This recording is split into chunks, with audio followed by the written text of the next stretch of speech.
Hey, good afternoon, everyone. We'd like to go ahead and call the meeting to order at 4 p.m. and Abby will read the language under public content. In order to help assure compliance with the Brown Act, and in order to make our board meetings more effective and more efficient, trustees will speak only when recognized, and trustees who speak on a topic other than the agenda item currently under consideration will be out of order.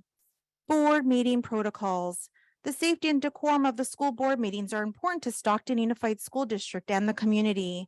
SUSD promotes the public's right to free speech, and we want to make sure that all community members, parents, and students are able to participate in a safe environment.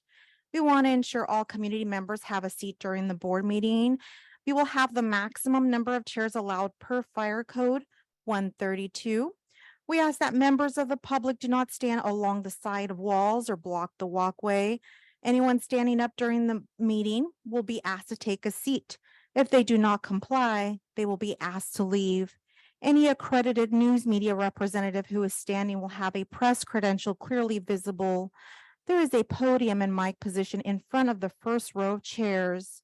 No one other than the person who is speaking may be at the podium except for a guardian, administrator, or translator. For safety, people may not line up behind the speaker to wait their turn. We want to give the person at the podium the time and respect they deserve. Each speaker will be allowed 3 minutes. Attendees are not allowed to enter the area past the table where board members are sitting. No profanity or obscenity. During the board meeting, if there is a disruption, the board president or designee will give a verbal warning to the person or persons causing the disruption. If the disruption continues after the verbal warning, the individual will be asked to leave or be removed from the premises for the remainder of the board meeting. After the meeting is concluded, we ask the community to clear the lobby area in a respectful manner. Thank you, and back to you, President Flores. Thank you, Abby. We will now move on to item 1.2 roll call, which would also be taken by Abby. President Angel Ann Flores. Present. Vice President Kenita Stevens. Present. Present. Thank you. Clerk Sophia Colon. Present.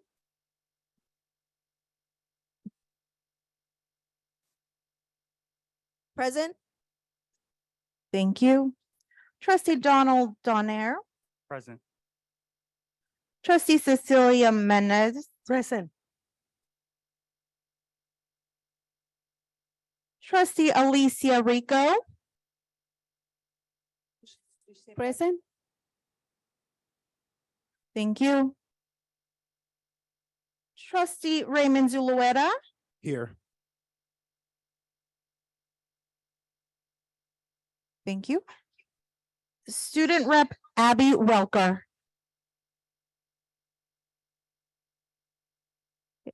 It appears that Student Rep Welker is absent. Thank you, and back to you, President Flores. Thank you, Abby. In absence of our student board representative not being here today, we will go ahead and move on from item 1.3 and move on to item 1.4. And I don't see him here yet. So if you guys don't mind, if we can pause, put this on hold and then come back to it when our student arrives. That's fine. Okay, so we'll pause that one. And then move on to item 1.5 for the recognition of all SUSD PK through 12th grade teachers. And this was actually initiated by Trustee Rico. She wanted to acknowledge all of her K through 3rd teachers, but I didn't want to not address all of the thanks for all of the teachers that we have.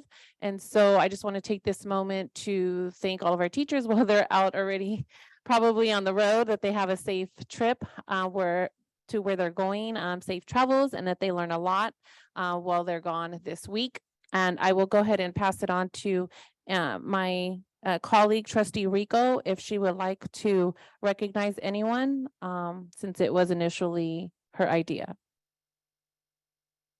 I have I'm sorry, I wasn't prepared for this. Thank you so much. Maybe next time. Okay, moving on.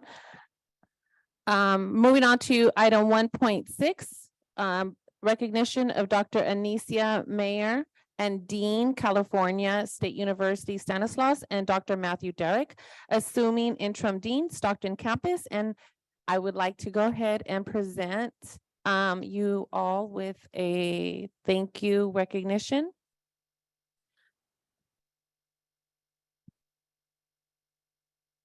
And this is a recognition in honor of allowing us to utilize their building so that we can host our superintendent search committee interview process for the weekend. And so I just really want to say thank you all.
And I do now see our student here, Arturo, from Merlot. So I would like to call up Mr. Zapian, the counselor of Merlot, to the podium and to the mic, along with Mr. Arturo Ramirez, who is actually our senior class president. Ours, I'm like, Good evening, everyone. Greetings. I'm very proud to announce a hardworking student who not only did well academically, but with outstanding attendance throughout his whole high school career. He is epitome of an outstanding role model at our campus. He really enhances what we try to accomplish there and have a warm, welcoming place for students. And he is a great role model in that sense. He's involved in many different clubs and activities. As mentioned, he is our ASB president. He's a essential part of our recruitment team. He is involved in the robotics club, the Solar Regatta Club, mock trial, and he was this year's Hazelton recipient. So without further ado, I don't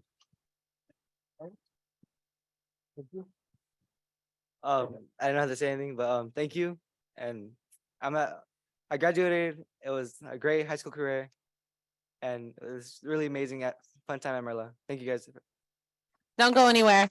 So he's at a loss for words, probably nervous right now. But this young man has been amazing all year long. I spent a lot of time with the Merlot schools and the students, and everywhere I went, every function that was a celebration of some type of award, Arturo was there. And to be class president, you know, not that quiet to be class president, but he's also a good big brother and a role model to his sister that I realized was also a student following behind his footsteps. So you are doing an amazing job, and I'm very, very proud of you, and also to represent you as our class president and our school Merlot. Thank you.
Okay, and then we're moving on to item 1.7, which is recognition of Miss Sandra Weeks for educational leader, community member. And Miss Michelle Weeks is accepting the recognition on behalf of her mom. And this will be presented by Miss Clerk Sophia Cologne, and I will allow her to speak. So, thank you for giving us the opportunity to recognize Sandra Weeks was a well-respected education advocate. She passed away on March the 19th of this year. I met her several years ago, and she was a mentor to me in my profession of medical coding. But I've learned that she has also spent many years tutoring students in South Stockton, providing them educational and literacy tools throughout the year and the summer. She volunteered her time also in her local apartment complex at Polo Run in North Stockton. So her kindness and her commitment really is an example to all of us. And for that, she will always be remembered. And please, this is her daughter, Michelle Weeks. If you'd like to say a few words, please.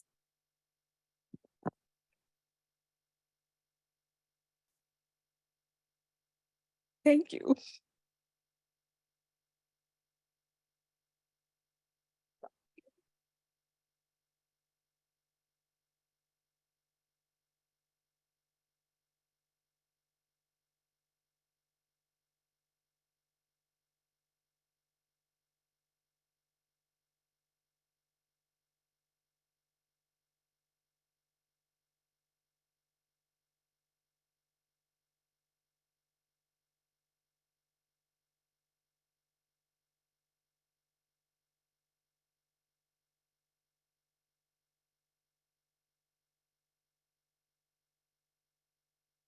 Okay, we will now move on to 1.8 oral suggestions, and Christina will announce the number of public comments and request each person to provide their public comment in the order they were received, and Yvette will be the timekeeper. Thank you, Madam President. We currently have 5 comment cards for closed session items. We have 2 people that will be speaking on item 2.3. The first person is Mary Kay Moore. Ms. Moore, would you please approach the podium? Good evening. So we're looking for a superintendent, and we are going outside our district. Why? It hasn't been good in the past. I realize you guys inherited some of the problems, but some of you were here with the other ones. It makes no sense to just put somebody in because they're the best candidate.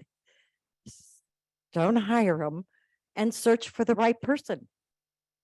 Find the person that we need that is going to work with our students, that knows our demographics. You guys can't just put anybody in. And I'm sure she's a nice lady. I'm sure she has the qualifications, but she's from Santa Cruz. Does she know how many kids are on the street? Does she know how many mothers trying to feed their children? They can't afford the rent. You guys need to stop, because we will hold you accountable, because this is going to be yours. It's not anybody else's. You 7 can stop this, and you need to. You need to continue looking for the right superintendent for us.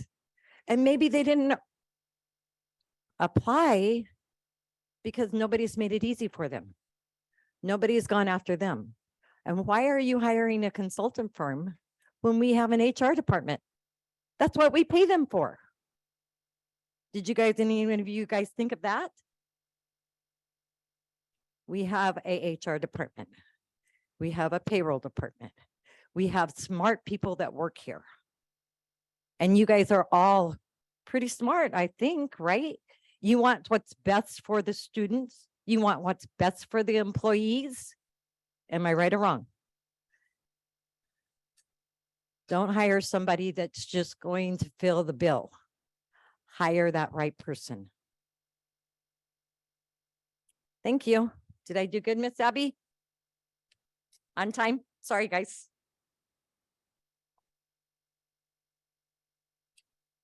The next public speaker is Mr. Harpreet Shima.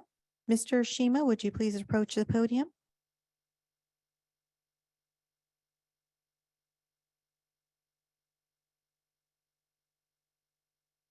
Hello, just have two comments.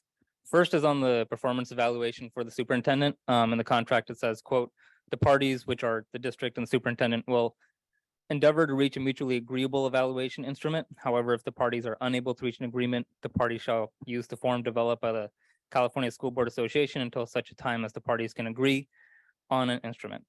I'm not sure why the person being evaluated essentially has the ability to reject or a goal reject a goal or objective to be evaluated on, especially if it's not in the CSBA template.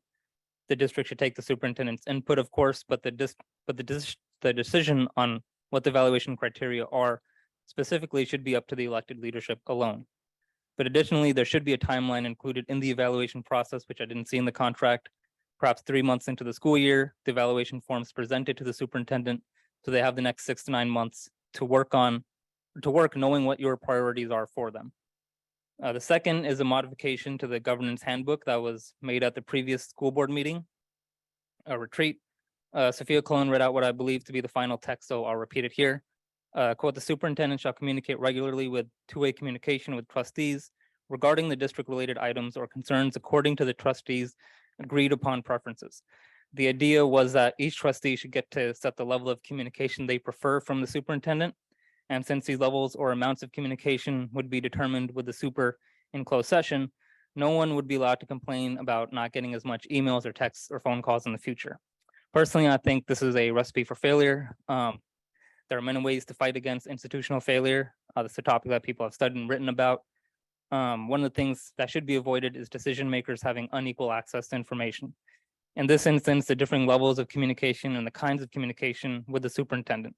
It's easy to foresee a future where the superintendent shares additional information with her allies on the board with the excuse that, well, her opponents requested less information or she wasn't able to communicate certain types of information via email, but she was via phone call. In my opinion, anything that super sends to one board member should be sent to the others, and you can all figure out what the technology behind this should be, but one-to-one communication between each of you and the super should be reviewable by all other board members. Just maximum transparency once it comes to the leadership is the only way to fight some of the failures that we've had before. Thank you. The next public comment is from Ms. Bernadette Armenta regarding item 2.2. Ms. Armenta, would you please approach the podium, please?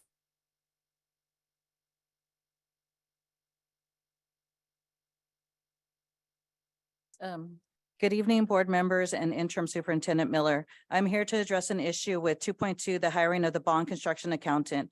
How can you appoint a bond construction accountant with no job duties with my job duties still listed on the job announcement? My unfair practice charge was filed on March 14, 2022 and finalized October 11, 2022, stating that you cannot take my job duties to create a management position. These duties in fact belong to me since I have been doing the work for almost 6 years. The district needs to redo the job description without my job duties listed on the job announcement. And as most interviews go, you want to put people on the panel from the department and know what the job duties entail. The process that Sofima Ibarra went about to get this person hired was done incorrectly. The people on the interview panel was Sofima Ibarra, Vicky Aguilar, who was an interim at the time, a person from Lodi Unified School District. Why someone from outside the district, and Dale Scott, who has information regarding bond requirements, but not the process and procedures of the facility planning department. No one from facilities was notified or on the panel. So how could this be an impartial interview, as this goes on all the time? I do believe that Sofima Ibarra and Willie Gutierrez wanted to hire someone they knew. This is a very crucial job to have anyone come from the outside and not know the actual past and current projects, as well as know how the bonds were spent and allocated for specific sites. This is why there are still problems with the bond accounts. Because of these illegal practices, the district is setting up for more of the same problems that we are trying to correct. I ask you now to not hire this person. Thank you.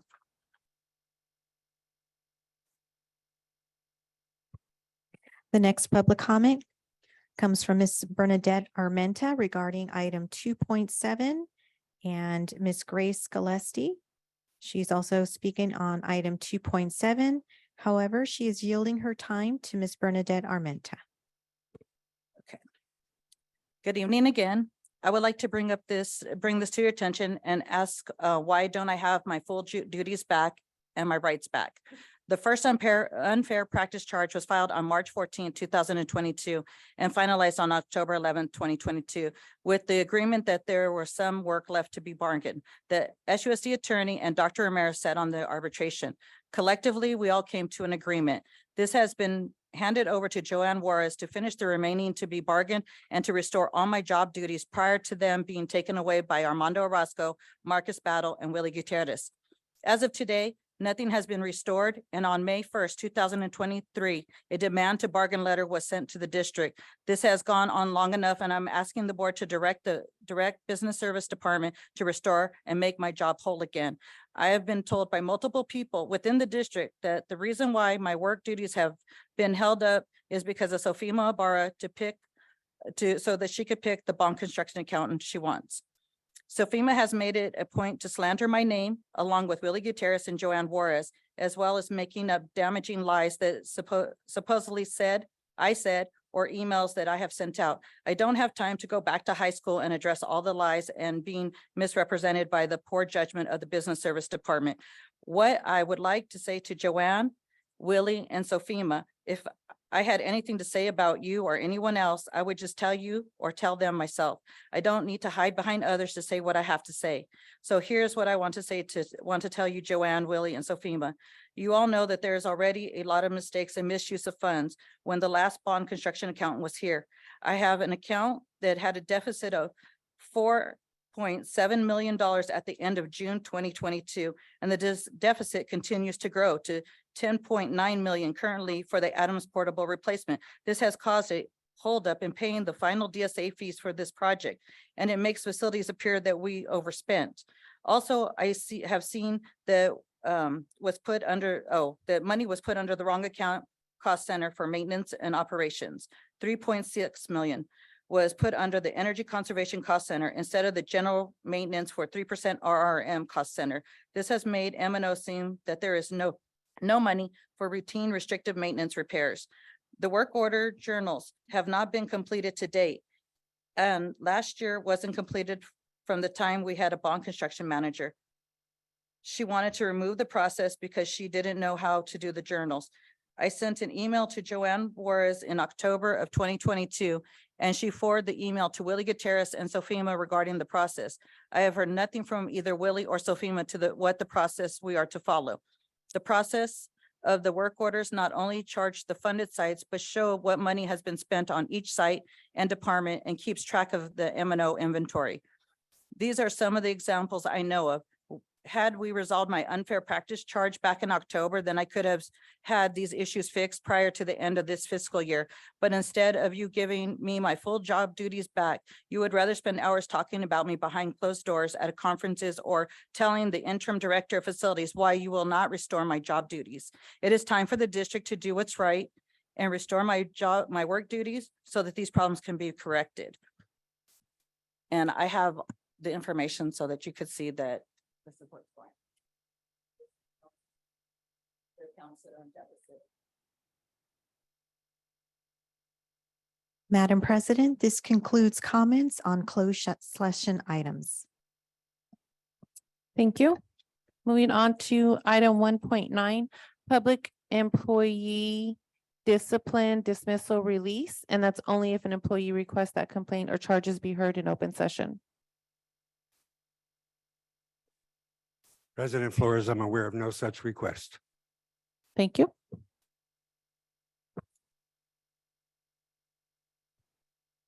Moving on to item 1.10, the board will consider in closed session items listed in closed session by Vice President Kenita Stevens.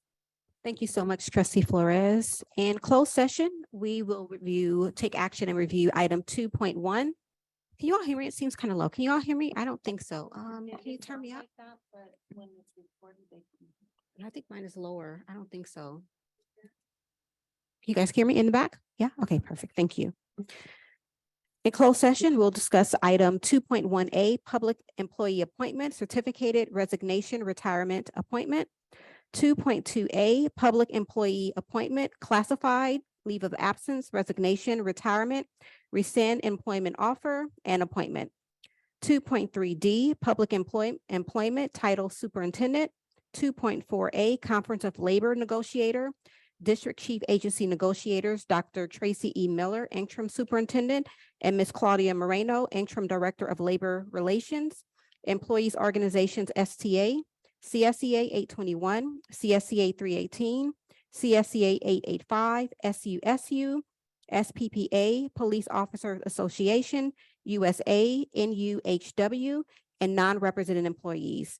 2.5A, public employee discipline, dismissal, and release. 2.6A, Conference of Legal Counsel, Existing Litigation, subsection D-1 of Government Code Section 54956.9, complaint regarding DS and complaint regarding DC. 2.7A, Conference of Legal Counsel, Anticipated Litigation, Significant Exposure to Litigation under subsections D-2, E-3 of Government Code Section 54956.9. Case number 1, claim by Sydney Gutierrez. Case number 2, claim by Mary Ellen Rosas. And claim number 3, claim number 615459. 2.8, student expulsion Z-31, 2.9, student expulsion Z-32, 2.9, student expulsion Z-33, 2.11, student expulsion Z-34, 2.12, student expulsion Z-35, 2.13, student expulsion Z-36, 2.14, student expulsion Z-37, and 2.15, student expulsion Z-38, and that is all for closed session, Madam President.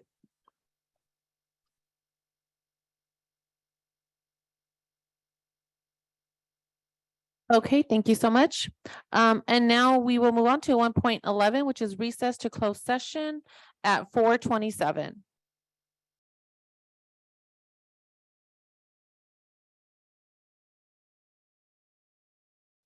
Everybody's so quiet. Thank you. We will get started in just a minute. We're just waiting for our clerk to arrive. Okay, we'll go ahead and reconvene our meeting at 6:59 p.m. And Abby will read the language under public content. In order to help assure compliance with the Brown Act, and in order to make board meetings more effective and more efficient, trustees will speak only when recognized, and trustees who speak on a topic other than the agenda item currently under consideration will be out of order. Board meeting protocols. The safety and decorum of the school board meetings are important to Stockton Unified School District and the community. SUSD promotes the public's right to free speech, and we want to make sure that all community members, parents, and students are able to participate in a safe environment. We want to ensure all community members have a seat during the board meeting. We will have the maximum number of chairs allowed per Fire Code 132. We ask that members of the public do not stand along the side of walls or block the walkway. Anyone standing up during the meeting will be asked to take a seat. If they do not comply, they will be asked to leave. Any accredited news media representative who is standing will have a press credential clearly visible. There is a podium and mic position in front of the first row of chairs. No one other than the person who is speaking may be at the podium except for a guardian, administrator, or translator.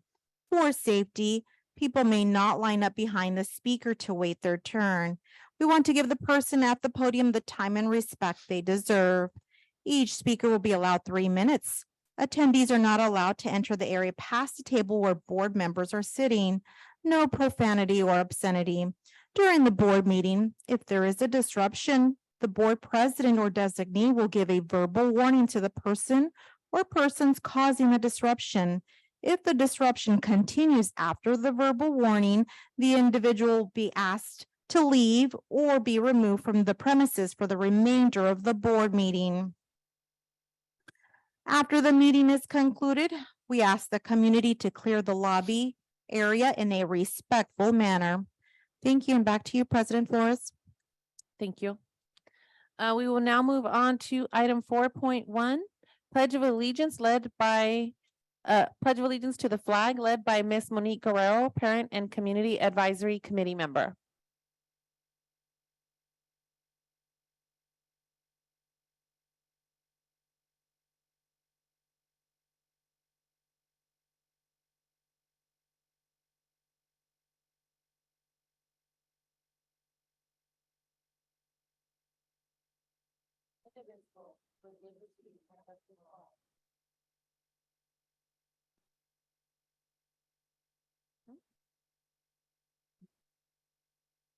Oh, yeah.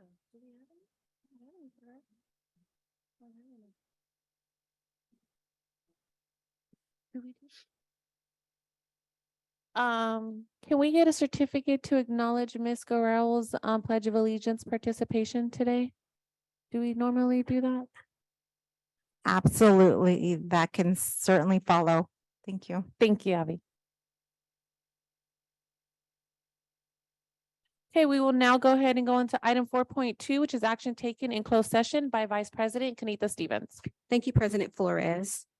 In closed session, the board motioned to approve item number 2.1, public employee appointment, resignation, retirement, and appointment. It passed unanimously. Board motion to approve item number 2.2, public employee appointment classified, leave of absence, resignation, retirement, rescind employment offer, and appointment. Motion failed 3-3-1. Trustee Cologne was abstain. Trustee Donaire, no vote. Trustee Flores, no vote. Trustee Stevens, no vote. Trustee Mendez, yes vote. Trustee Rico, yes vote. And Trustee Zulueta, a no vote. Item 2.3 was discussion only. I beg your Item- pardon. I believe trustee Zulueta voted yes on 2.2. Let me go back, sorry. you. I wrote his as no, I apologize. You are correct. Sorry. So the vote was trustee Cologne abstention, trustee Donaire no, trustee Flores no, trustee Mendez yes, trustee Rico yes, trustee Stevens no, and trustee Zulueta yes. Sorry. Trustee, item number 2.3, discussion only. Item 2.4, discussion only.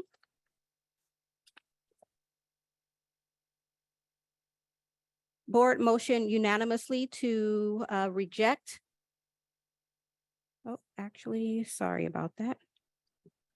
Board motion unanimously to approve item number 2.5, public employee discipline, dismissal, and release. Item 2.6, complaint regarding DS, board unanimously approved settlement agreement, including resignation. 2.6, complaint regarding DC, board approved settlement agreement, including resignation by a vote of 6 in favor of and 1 abstention by trustee Flores.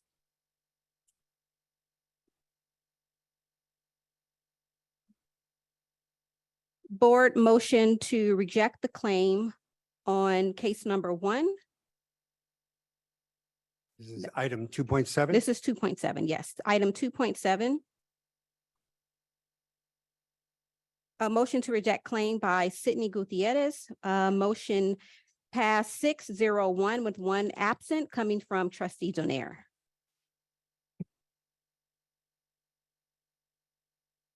Item 2.7, case number 2, board motion unanimously to reject the claim of Mary Ellen Rosas. Item 2.7, claim case number 3. It was claim number 615459. Board motion to approve it, 6 yes votes coming from Donaire, Cologne, Mendez, Rico, Stevens, and Zulueta, and 1 no vote coming from trustee Flores. Case number 4 was discussion only. Case number 5, discussion only. Item 2.8, discussion only. Item 2.9, discussion only. Item 2.10, discussion only. Item 2.11, discussion only. Item 2.12, discussion only. Item 2.13, discussion only. Item 2.14, discussion only. Item 2.15, discussion only. Those are all items taken in closed session. Back to you, trustee Flores. Thank you. And moving on to item 4.3, which is the order of agenda, and Christina will read the oral announcement. This is an opportunity for the Board of Trustees to make any changes to the order of the agenda. Otherwise, the order of the agenda will be as published. Thank you. Okay, and I just want to go ahead and address that we do have a green sheet. We are pulling item 6.24.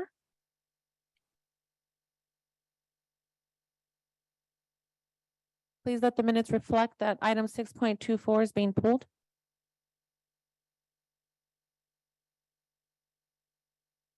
And this is an opportunity for any of my colleagues to have any requests to remove any items on the agenda? No? Okay, so can I get a motion to approve as is? Motion to approve by Stevens. Can I get a second? Second. Roll call vote? President Flores, Yes.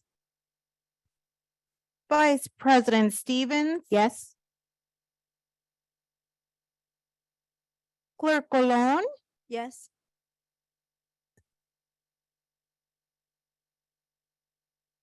Trustee Donaire, Yes. Trustee Menedis, Yes. Trustee Rico, I'm staying. Trustee Zulueta, Yes. motion passes 6-0 with Trustee Rico abstaining. Thank you. Moving on to item 5.1, oral suggestions, and Christina will announce the number of public comments and request each person to provide their public comment in the order they were received, and Yvette will be the timekeeper. Individual speakers shall be allowed 3 minutes to address the board. The board shall limit the total time for public input on each item to 20 minutes. Madam President, we currently have 8 public comment cards. The first comment card is from Miss Rosalind Harrison. Miss Harrison, would you please approach the podium, please?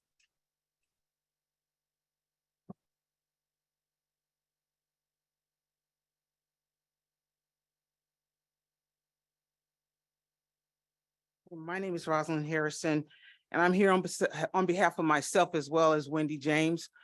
We were laid off of our jobs 2 years ago this month with the agreement that we would have 39-month rehire. As a result, found out 7 to 8 months later that our position was replaced by Claudia Munoz, and it wasn't done in an honest manner. The district, I'm sorry, I'm very nervous. After doing my research, I found out that they changed the job description, so I would not qualify for the job. I came to this district with a school bus cert.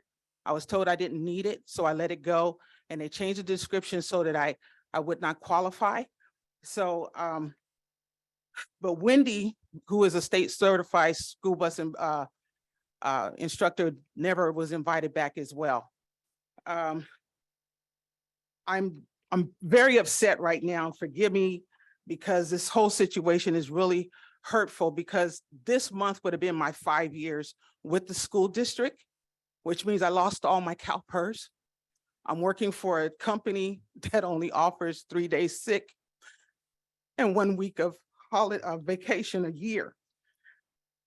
The integrity and the transparency of the school district is less than honorable. And all I want is my job back. The only problem is if I was to come back, the things that are going on here within the district as far as the relationship with Claudia Munoz and the school district, the school board, HR is making it very impossible. I'm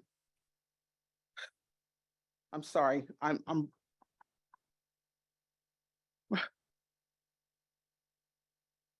Okay, take a breath.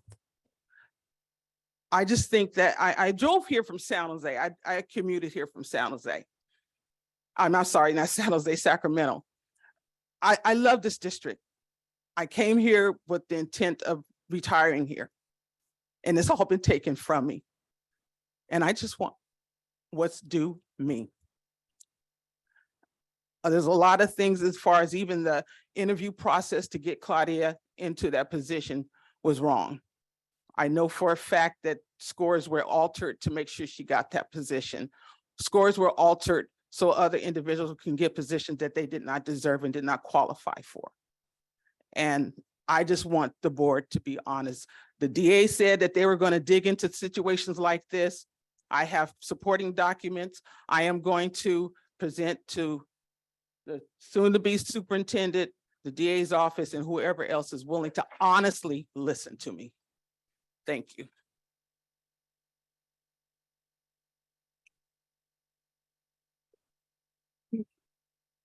Our next public comment comes from Louise Burrows regarding item 8.1.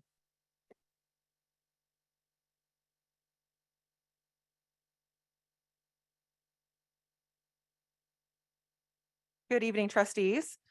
My name is Louise Barros. I'm the Labor Relations Representative for California School Employees Association. I represent its Stockton 318 chapter, so the chapter that represents paraprofessionals in this district. On the agenda tonight is our initial proposal for reopeners for the 23-24 school year. We have been told by the Labor Relations Department at SUSD that the board requires a first and second reading of our proposal at 2 separate board meetings, meaning that the board won't vote on this item until at least its June 20th board meeting. We had also been told that this practice of requiring a first and second reading is standard procedure for all bargaining units within the district, as it's in accordance with policies 4143.1 and 4243.1. This policy of requiring a first and second reading of our initial proposals is an unnecessary delay tactic that is not required by law. The board policy is a misinterpretation of Government Code 3547. The Public Employee Relations Board has stated in its San Francisco decision that there is not a formula for determining the amount of time between noticing the public and voting on the proposal, only that the standard is a reasonable time. The public became aware of CSEA's proposal on Friday the 2nd, which gave everyone 4 days to read the proposal. And tonight the public is welcome to voice its opinion on Stockton 318's proposal. This practice of requiring a first and second reading is teetering dangerously close to an unfair labor practice, specifically bad faith bargaining and refusal to bargain, excuse me. The policy demonstrates a nexus of bad faith bargaining by creating an unnecessary delay to negotiations. The union and SUSD cannot bargain without the board's permission, which I do not contest. And I also do not contest that the public needs to be noticed of what we intend to bargain. The issue here is that 2 weeks between sunshining our proposal and the board voting on it is not required by law. And by self-imposing this rule, the board is demonstrating that it will put up any barrier it can to justify not meeting its bargaining obligations. I urge the board to confer with its legal counsel on board policy 4143.1 and 4243.1, as it has not been revised since 1995. I similarly urge the board to discontinue this practice of requiring 2 board meetings to approve initial proposals submitted by employee organizations within the district. Thank you.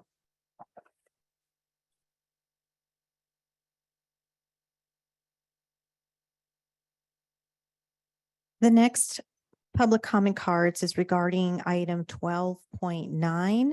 We have 3 individuals that are requesting to speak on this item. The first person is Louise Barros. Ms. Barros, would you please come to the podium?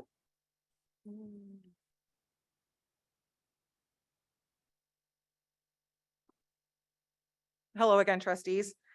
As the CSEA representative for Stockton 318, I urge the board to vote no on agenda item 12.9 and discontinue contracting out paraprofessional work to El Concilio. The board needs to know that the district told CSEA that they would cease contracting with El Concilio when we first sent a cease and desist to the district in April of 2022. Our contract has a no contracting out clause. and the work that is being performed by El Concilio's employees is work customarily and routinely performed by bargaining unit members in Stockton 318.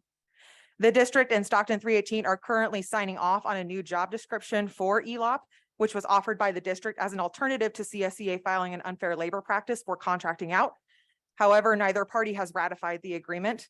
Until we complete negotiations on this new job description and negotiate the impacts and the effects of any contracting out with El Concilio, I urge the Board of Trustees to not approve the extension of El Concilio's contract.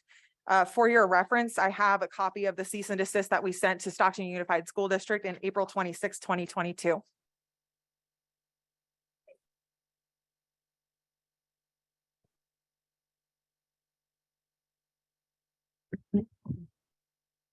The next public comment comes from Maria Mendez. Ms. Mendez, would you please approach the podium? Good evening, trustees. The reason I'm opposing regarding agenda item 12.9 is due to the fact that the bid was actually for the RFP is the lowest score, and I don't understand why this district staff continues giving contracts to the lowest scoring agencies. But let me give you guys an insight and a reminder, like back on April 26, 2022, this agenda item 6.38 was, the motion failed. Then one of the trustees in May 10th, 2022, brought this agenda item back, not on with only the NMOU. There was no contract attached with the attachment at all, which the motion passed. With that, there was no cap towards the money at all, and it was $900 per student. So, and we gave this agency money from the ESSER Fund 3 and ELOP money funds as well. But at the same time, now it's gonna go back to the same square one because FICMAT did an investigation regarding ESSER 3. There is no plan for ESSER 3. How are we gonna spend the money of SUSD tax dollars? Not even that ELOP. San Joaquin's Office of Education had requested, since I was on the board myself, to have a plan. There's no plan. How can you guys give a contract to an agency that not only was actually with an MOU of 2022, and not only that, but also had requested millions of dollars prior to that agenda items with funding of ESSER funds, more millions that they were gonna run their activities at the Stockton Kids Club. Thank you for your time.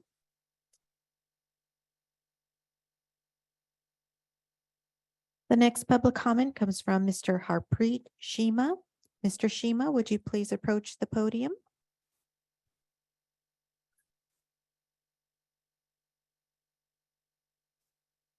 Yeah, same thing. I just want to speak against this because we need to stop privatizing our school district. And yes, nonprofits are not some magical third thing. They are part of the private sector. I see the language on this agenda item also has a list of things that will be the consequence of not working with quote community-based partners, but it's also a consequence of you guys not working with your school unions to make these positions or make sure these positions were already filled or are going to be filled by union members. Like this is pointed out, El Concilio has the lowest total points for your RFP, giving contracts to contractors the lowest or low scores was already discouraged by a grand jury report. And the idea that quote employment conditions being children learning conditions is still something that's not really been internalized by this district. Taking away jobs from our union sisters and brothers and handing them out to third parties is a part of the new liberal educational reform effort that was solidified by the Reagan era. It's since then become bipartisan consensus with both Democrats and Republicans advocating it for, with people on both sides of the aisle pushing for it without understanding that it doesn't have to be the status quo or that it's not the only way to run a district, but it's an ideology that's antithetical to a democratically and publicly controlled public education system.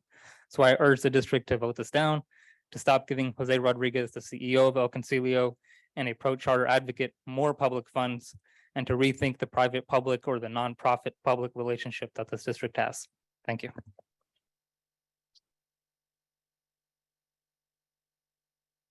We have 3 public comment cards regarding item 10.11. The first speaker is Paolo Enriquez. Mr. Enriquez, would you please approach the podium?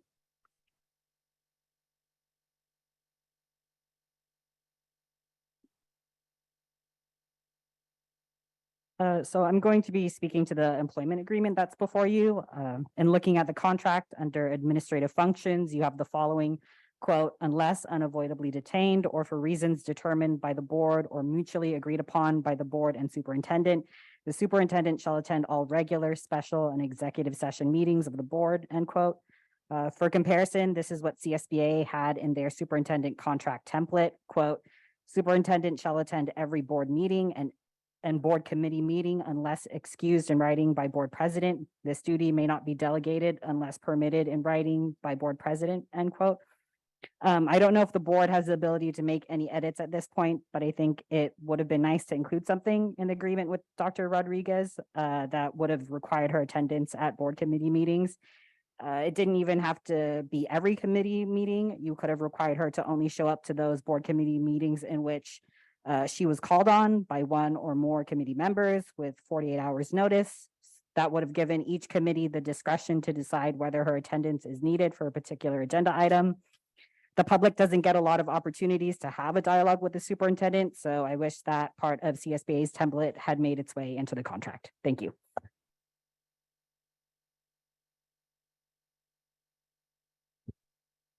The next public comment comes from Mr. Jerry Gonzalez. Mr. Gonzalez, would you please approach the podium?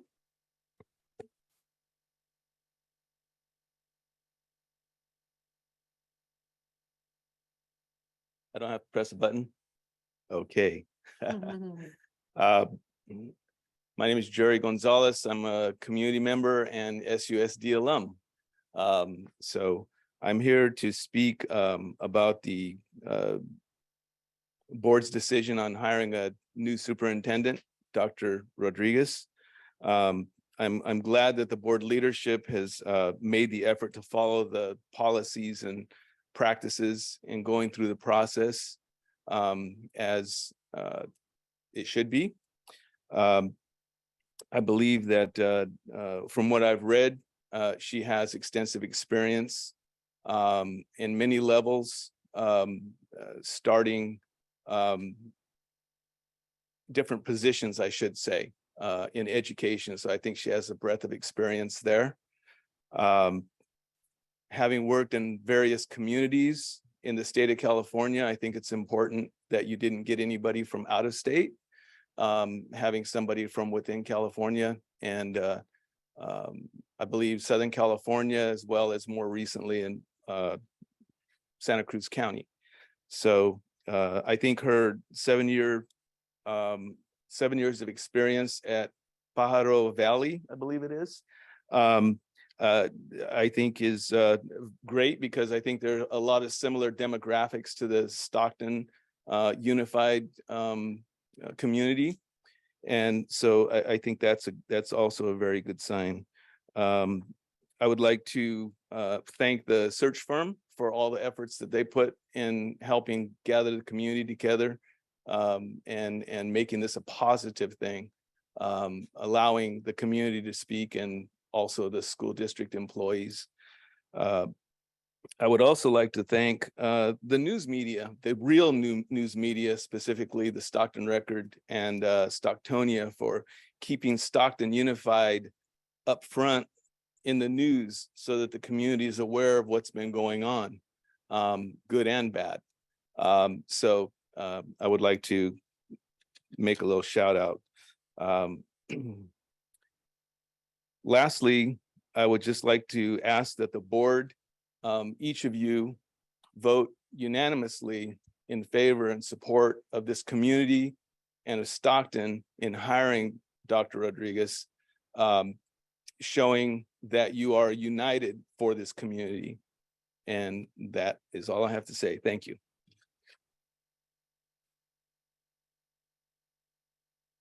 Next public comment is from Mary Kay Moore. Ms. Moore, would you please come up to the podium? She spoke earlier. I don't know if she's going to speak again. I don't see her. Madam President, this concludes the public comment.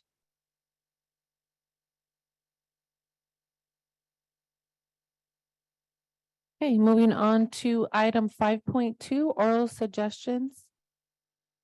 Christina will announce a number of non-agenda items, public comments, and request each person to provide their public comment in the order they were received, and Yvette will be the timekeeper. Do we have any non-agenda items? Yes, Madam President, we currently have 10 comment cards.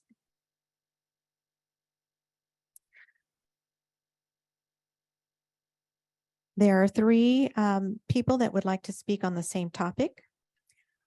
Shirley Garcia, Lucia Vega, and Adela Hernandez. Would you please come up to the podium?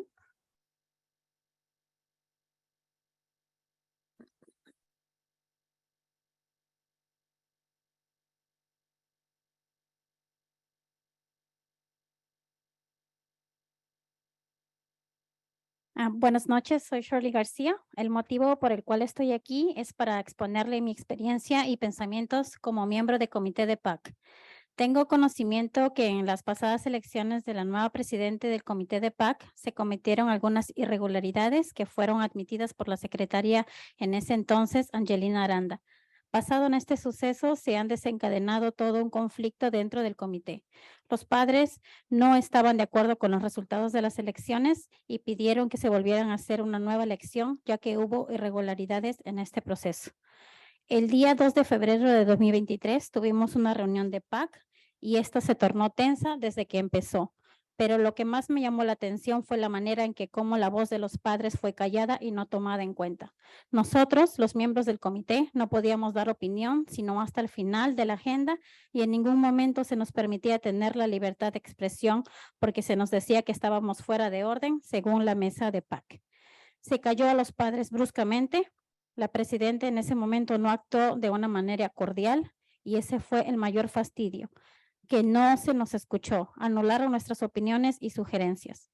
Cuando pensé que quizás esto solo iba a suceder por esa vez, volvió a pasar no solo una vez, sino todas las veces que hemos tenido las reuniones de PAC. La voz de los padres es apagada, no se nos permite hablar, opinar ni tener derecho a reclamos. Y esto ya me parece absurdo, que en un país donde tenemos el derecho a la libre expresión y basándonos en el Green Act, donde avala que los miembros tienen en todo el derecho de opinar y sugerir en cualquier momento de la reunión siguiendo los puntos de la agenda, se nos anule. Me parece un atropello que de su parte se siga sucediendo esto y que nadie la pueda detener. Aquí no se trata de guerra entre razas ni culturas, se trata del respeto hacia el ser humano. Todos merecemos el mismo trato. Lo que yo vengo a clarificar es que hubieron acusaciones de parte de la presidenta de PAC hacia los miembros de este comité, afirmando que la hemos ofendido con palabras racistas e insultos. Pues quiero aclarar que es totalmente falso. Las grabaciones existen y ustedes pueden corroborar que nunca nadie la insultó. Todas estas quejas ya han sido documentadas por los miembros del comité de PAC y hasta el día de hoy no hubo ninguna respuesta o solución. Nos enviaron correos electrónicos diciendo que la doctora Susana se había reunido con numerosos padres de familia para buscar soluciones, pero en realidad ninguno de los que sometieron la queja se reunió con ella, sino hasta después de que llegó este correo. Con esto solo quiero concluir que los comités existen dentro del distrito para empoderar a los padres, para ayudar a nuestros estudiantes, no para buscar poder o obtener beneficios de este. Y si ustedes como mesa directiva no se preocupan por darle soluciones a estos problemas, pues no podemos pelear contra ustedes. Si no necesitamos su ayuda, siempre tienen la última palabra. En todo caso, el motivo por el cual expongo esto es porque queremos limpiar nuestro nombre como miembros del comité de PAC, afirmando que no somos maleducados ni irrespetuosos con los demás y para clarificar tajantemente que las acusaciones de la presidenta de PAC ha venido diciendo de los miembros son falsas. Espero que en algún momento podamos ver resultados, ya que no se trata de ver quién está a favor de quién, sino de tener el enfoque principal, que es el éxito de los estudiantes. Y si ese no es nuestro enfoque y tampoco el suyo, entonces estamos en el lugar equivocado. Muchas gracias. Good evening, I'm Shirley Garcia. The reason I am here is to share with you my experience and thoughts as member of the PAC committee. I am aware that in the previous elections of the new president of the PAC committee, some irregularities were made that were admitted by the secretary at the time, Angelina Aranda. Based on this event, a whole conflict has started within the committee. The parents did not agree with the result of the election, and I asked for a new election be made since there were irregularities in this process. On February 2nd, 2023, we had a PAC meeting and it was very intense from the start. But what caught my attention the most was the way in which the voice of the parents was silenced and not taken into account. We as members of the committee were not allowed to give an opinion into the end of the agenda, and we were not allowed to have freedom of expression because we were told that we were out of order according to the PAC table. The parents were rudely silenced. The president at the time did not act in a respectful manner, and that's what bothered me the most, that we were not heard. They annulled our opinion and suggestions. When I thought that this might only happen for that time, it happened again, and not only once, but every time we have had PAC meetings. The voice of parents is turned off. We're not allowed to speak, give an opinion, or have the right to complain. And this already seems absurd to me, that in this country, where we have the right to freedom of speech, and based on the Green Act, that it guarantees that members have every right to share their opinion and suggestions going at any time of the meeting, following the items of the agenda. We were denied. It seems to me an extremely strong reaction of anger on her part, and this continues to happen, and that no one can stop her. This is not about war between races or between cultures in here. It is about respect for the human being. We all deserve the same treatment. And I am here to clarify the accusations from the current PAC president towards the members of this committee, stating that we have offended her with racist words and insults, because I want to clarify that this is total false, that the recordings exist and you can see for yourself that nobody ever insulted her. All these complaints have already been documented by the members of the PAC committee, and until today, there was no response or solution. They sent us an email saying that Dr. Susana had met with numerous parents to seek solutions, but in reality, none of these who submitted their complaints met with her until after this email arrived. With this, I just want to conclude that committees exist within the district to empower parents to help our students, not to seek power or benefit from it. If you as board do not care about giving solutions to these problems, we won't fight against you. We need your help since, as we know, you always have the last word. But in this case, the reason why I expose this issue is because we want to clear our names as members of the PAC committee, affirming that we're not rude or disrespectful to others, and to clarify that the accusations that the president of the PAC has been saying about the members are false. I hope that at some point we can resolve, because it is not about seeing who is in favor of who, but about having the main focus, which is our student success. And it's not our focus or yours, then we're on the wrong place. Thanks a lot.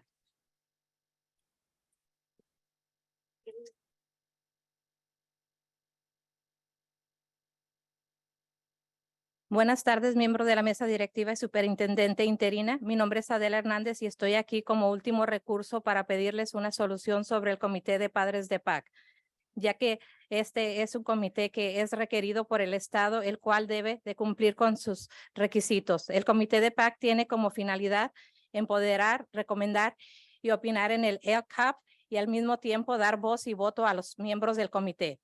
Para esa voz llegue al distrito escolar, el igual al Estado.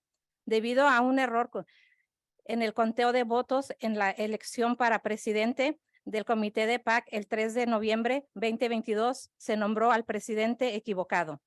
El departamento del FRC se dio cuenta del error y contactó a los padres por medio de un correo electrónico para que el comité, junto con los miembros, enmendara el error. Desafortunadamente no se pudo proceder para una solución inmediata, porque el departamento del FRC recibió un correo electrónico donde se le notificaba que el departamento no se podía meter para tomar acción en la resolución del error. El 16 de noviembre del 2022 recibimos este correo electrónico que dice lo siguiente: buenas tardes, miembros del PAC. Acuerdo con el correo electrónico que les se envió, con respecto a la discrepación de la elección del 3 de noviembre del 2022, el personal del Centro de Recursos Familiares junto con la superintendente asistente de la doctora Francine Bear y la superintendente interina Tracy Miller acordaron que esta en el mejor interés de los miembros de PAC en volver a emitir los votos para poder elegir correctamente la presidenta de PAC. Les invitamos a ver los correos electrónicos que confirman lo dicho. Los miembros de PAC pidieron que se hiciera una nueva votación durante la reunión del día 2 de febrero 2023 en el punto 5.1, petición que fue denegada. Desde ese día hasta la fecha de hoy, la voz de los padres no ha sido escuchada, no se nos permite hacer recomendaciones ni opiniones. Por las reglas de Green Act, los miembros tenemos el derecho de comentar en cada punto de la agenda y todo esto se nos ha negado. Carisha Boy nos ha repetido varias veces que no tenemos educación.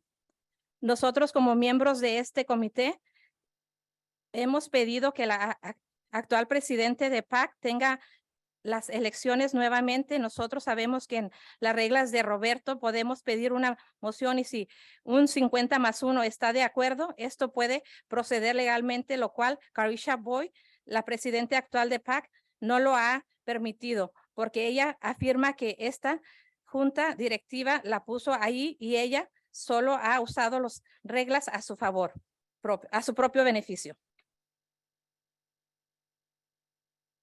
Good afternoon, board members and interim superintendent. My name is Adela Hernandez, and I am here as the last resort to ask you for a solution regarding the PAC parent committee. Since this is a place that is required by the state, which must meet its requirements.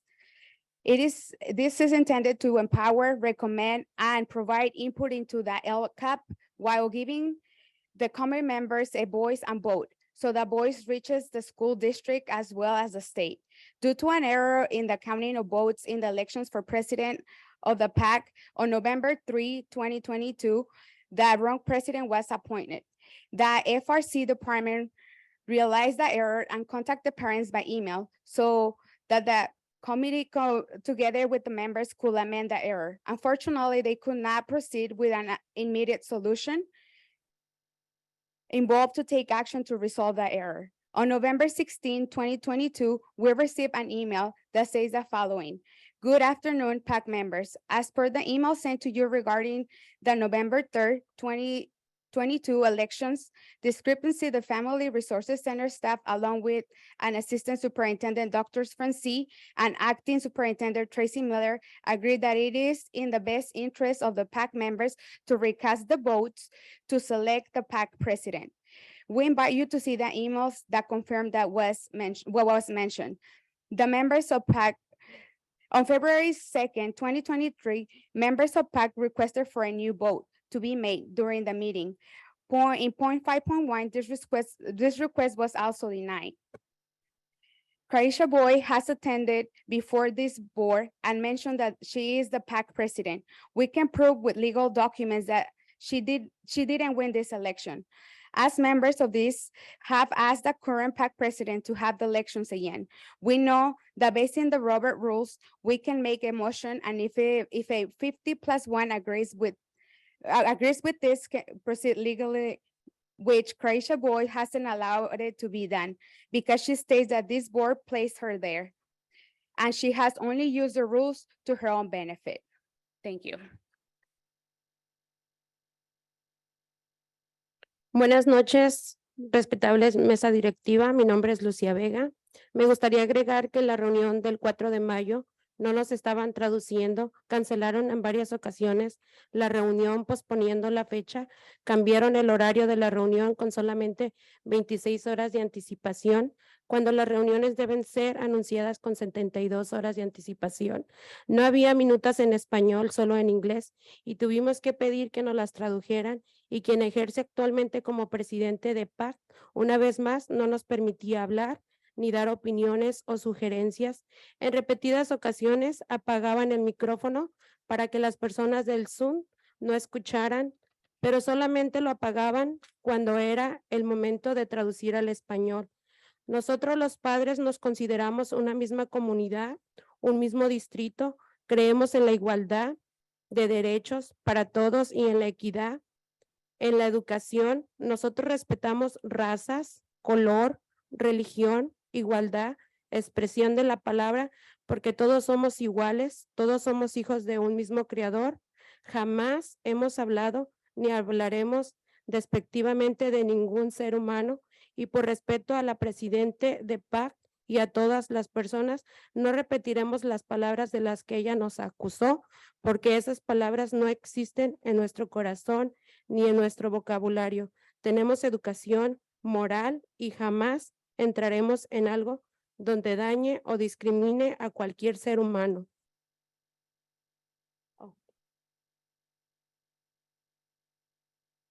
Good evening, honorable members. My name is Lucia Vega. I would like to add that on the meeting held on May 4th, they were not translating for us. They canceled the meeting several times, postponing the date. They changed the meeting time with only 26 hours in advance when meetings must be announced 72 hours in advance. There were no minutes in Spanish, only in English, and we had to ask for translation on them, and the current PAC president once again did not allow us to speak or give opinions or suggestions. They repeatedly turned off the microphone so the Zoom people wouldn't hear, and they would only turn it off when it was time to translate into Spanish. We parents consider ourselves same community, the same district. We believe in equal rights for all and equity in education. We respect race, color, religion, equality, freedom of speech, because we are all equal. We are all children of the same creator. We have never spoken nor will disrespect. We speak cautiously of any human being out of respect for the current PAC president and all people. We will not repeat the words of which she accuses us, because those words do not exist in our hearts or in our vocabulary. We have morals and education, and we will never play into something that harms or discriminates against any human being. Gracias. ELPA y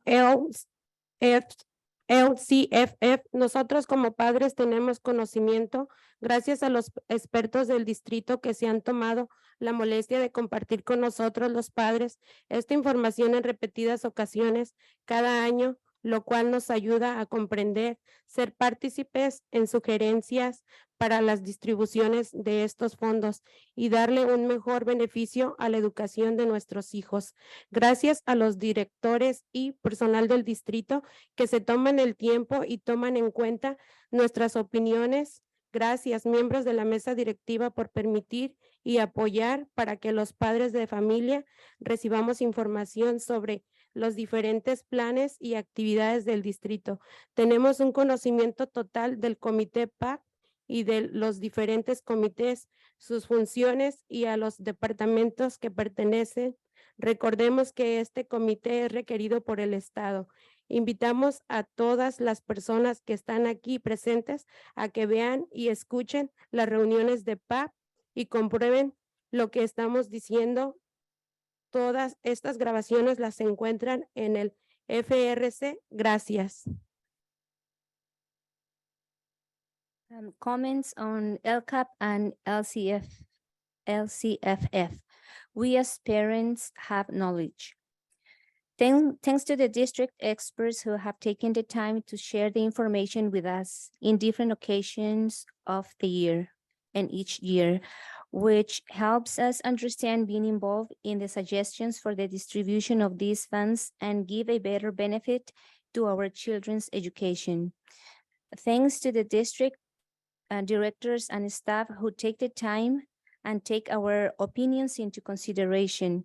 Thank you, board members, for allowing and supporting parents to receive information about different district plans and activities. We have full knowledge of the PAC committee and the different committees, their functions, and the departments they belong to. Remember that the PAC committee is required by the state. We invite everyone here to watch and listen to PAC meetings and see what we are telling you.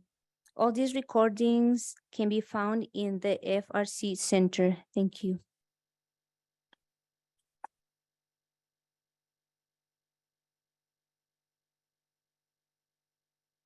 The next public comment is from Sandra Ariola.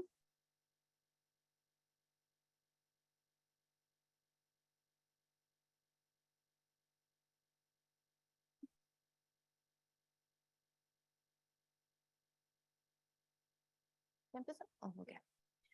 Buenas tardes, honorables miembros de la mesa directiva. Mi nombre es Sandra Arreola y nuevamente me presento ante ustedes en representación de muchos padres de familia que por cuestión de trabajo o por no tener quien cuide de sus hijos para atender a estas reuniones no se encuentran aquí, pero que al igual que yo nos hemos beneficiado del Centro de Recursos Familiares por algunos años. Ya anteriormente les había mencionado cómo a través de talleres y capacitaciones que me han sido proporcionadas a través del centro ya mencionado anteriormente, han sido de motivación para apoyar efectivamente no solo en la educación de mis hijas, sino también en la escuela de ellas y a los padres sirviendo como presidente de ILAC, siendo también parte del concilio escolar y en toda actividad que se dé en la escuela Gransky, con la meta del Centro de Recursos Familiares de empoderar a los padres. Igualmente me ha aspirado a servir a los padres, tomando así la vicepresidencia de Latino PAC para apoyar a padres fuera de mi sitio escolar. El Centro de Recursos Familiares ofrece lo que su nombre representa, recursos, no solo con talleres, bancos de comida y ayuda en busca de respuestas a cualquier pregunta o problema que algún padre presente ante ellos.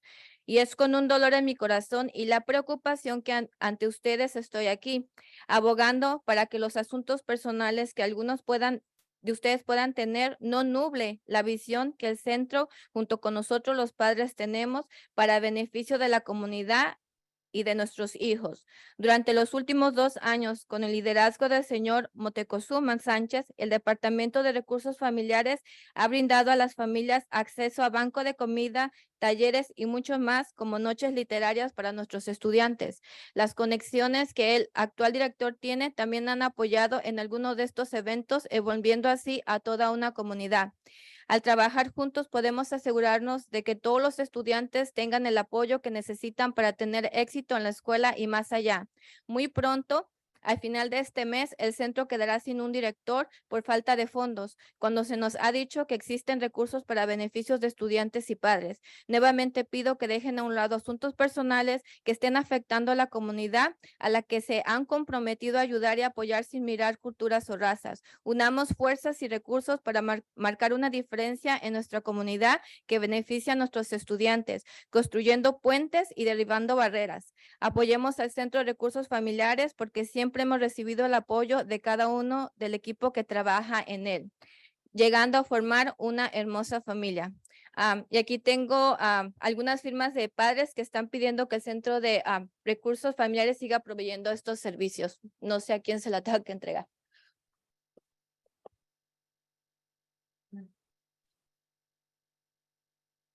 Good evening, board members. My name is Sandra Arreola, and I stand before you again in representation of many parents who, due to work or for not having someone to watch their children, are not able to be here today.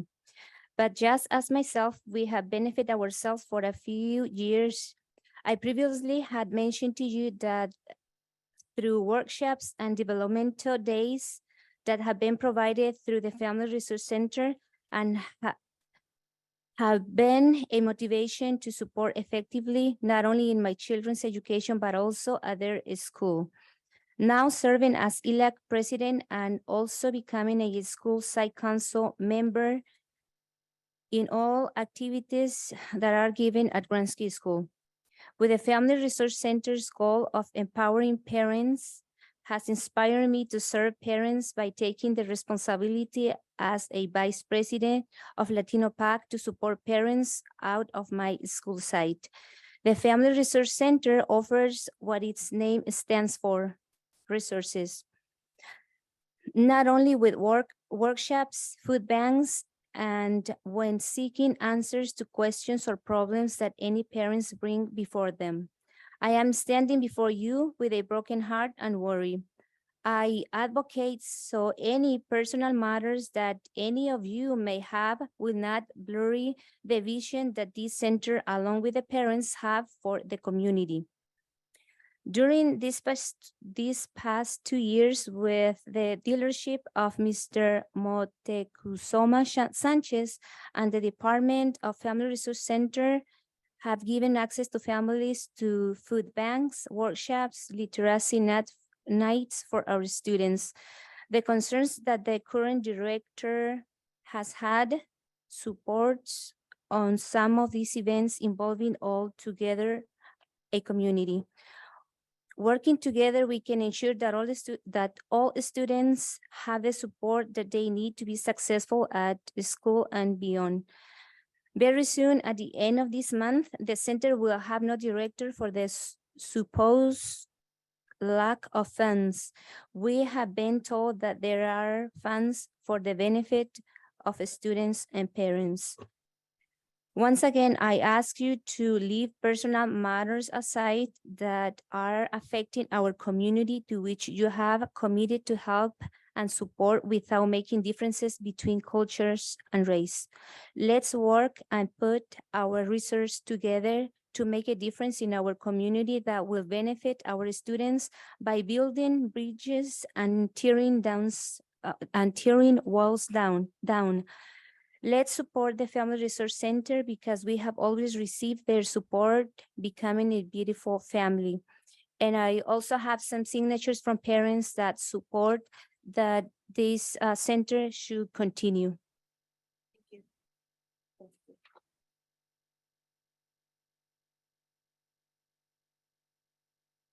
We have 6 comment cards regarding the Chinese program at Chavez High School. The first speaker is Elena Gibbons.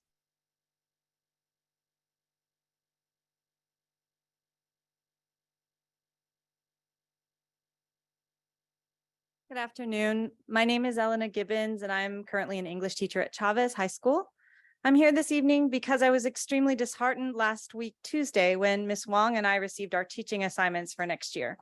We were standing together as we are tonight when we were given our schedules. She was handed a teaching assignment that stated she would be teaching only 1 Chinese 1 class term 1 and 1 Chinese 2 and 3 honors combination class term 2. The rest of her classes would be ELD 5 and 6. Because the decision to reinstate Chinese 1 and Chinese 3 near the end of registration in March, many students were not given the opportunity to register for Chinese, especially the 8th graders. In order to remedy this situation, Ms. Wong spent many hours traveling to 7 schools promoting her program, and she was able to recruit 54 current 8th graders for Chinese 1 and Chinese 2 for their freshman year. We asked our principal last week, Tuesday, about the current number of students Synergy has who requested Chinese 1. And we were told that there are currently 35 students in Synergy requesting Chinese 1, of which 21 were freshmen. Therefore, the 33 freshmen who signed up with Ms. Wong when she came to visit their feeder school would not be able to take the class because there would be no other Chinese 1 class offered except the one in term 1.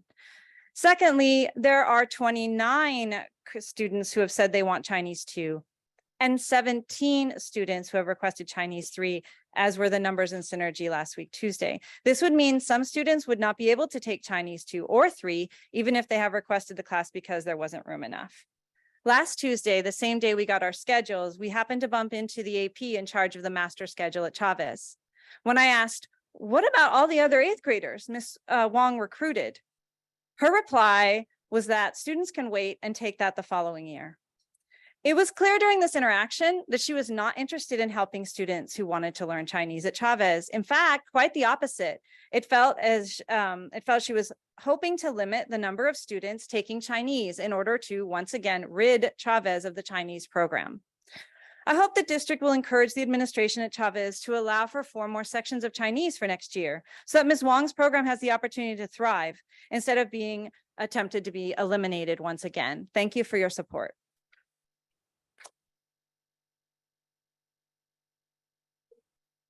The next public comment is from Leo Yang.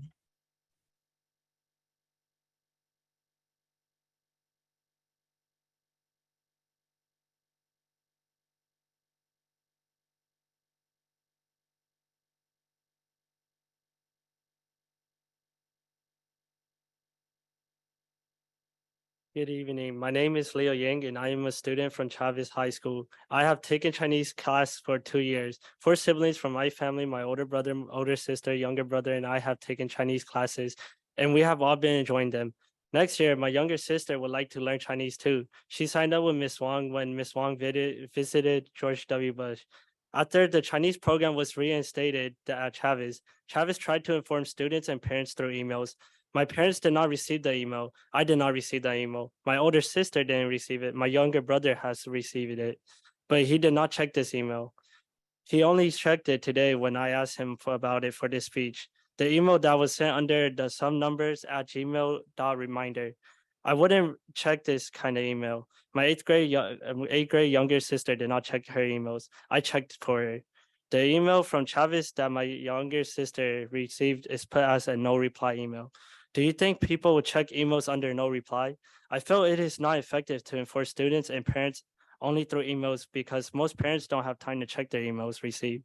And students don't check their emails too because they are busy studying for their classes. I learned that Chavez only offer one Chinese 1 and one combination class of Chinese 2 and 3 in the next school year.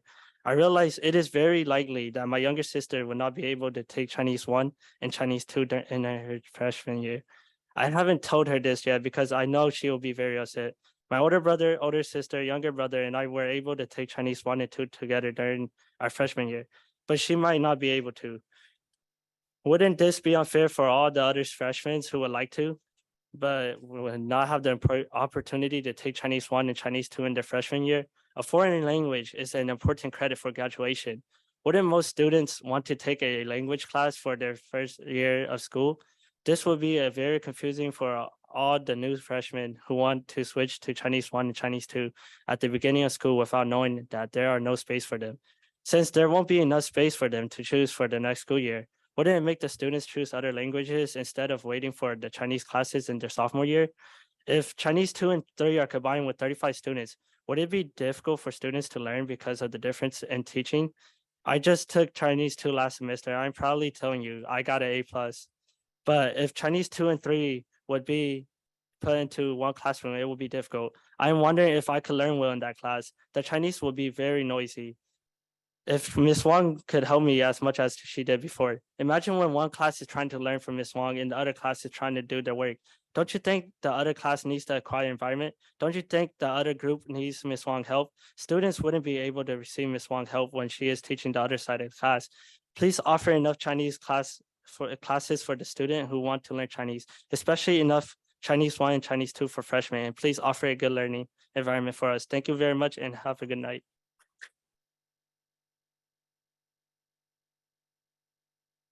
The next comment card is from Athena Guro.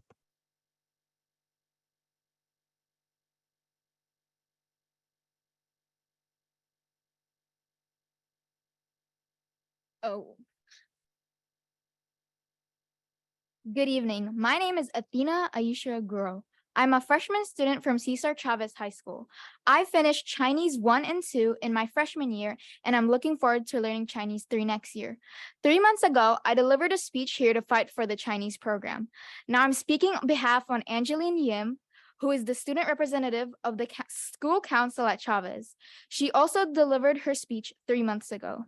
3 months ago, on March 7th, 6 students came to this place, and today we are here again. We are here to ask for justice for Chinese classes at Chavez. It was not only once, but twice, and now is the 3rd time that Chinese classes have been pushed aside at Chavez. I asked Ms. Wang. I learned the first time in 2021, Ms. Wang was assigned to teach 3 ELD classes and 3 Chinese classes, and she was the only foreign language teacher that was assigned to do so. The second time, on January 5th, Ms. Wang was informed that all her sections would be ELD and she would no longer be teaching Chinese next school year. This would mean there would be no Chinese 1, 2, or 3. When students petitioned, board members and district officials took the elimination of the Chinese program seriously. Finally, the Chinese program was reinstated. And now, for the 3rd time, Ms. Wang was assigned to teach 4 ELD level 5 and 6 classes and only 2 Chinese classes. One of the 2 Chinese classes is the combination of 2 and 3 with 35 students. This amount of students is already a big class just for one level of Chinese. Combining 2 Chinese levels into one classroom with this amount of students would put students learning at risk and make the teaching difficult. An ELD level 5 and 6 class being taught by someone who still struggles with English is being careless with the ELD students' education. Using Ms. Wong to teach ELD classes instead of assigning someone more qualified and attempting to eliminate Chinese classes one time was done by Chavez administrators. I believe this shows lack of respect to Ms. Wong, Chinese learning students' education, and ELD students' education. Once again, not only did the Chinese students' education get pushed aside, but also the ELD students. We can infer that these repeated problems given to us lie within our school's administration. I'm speaking here today so that the board members and district officials can consider making changes to Cesar Chavez High School's administration so that the students' education won't be jeopardized again. Thank you for your support and thank you for your time. Have a good night.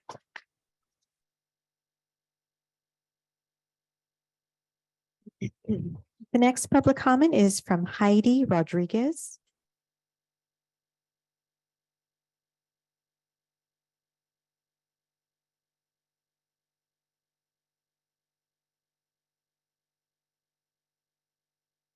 Good evening.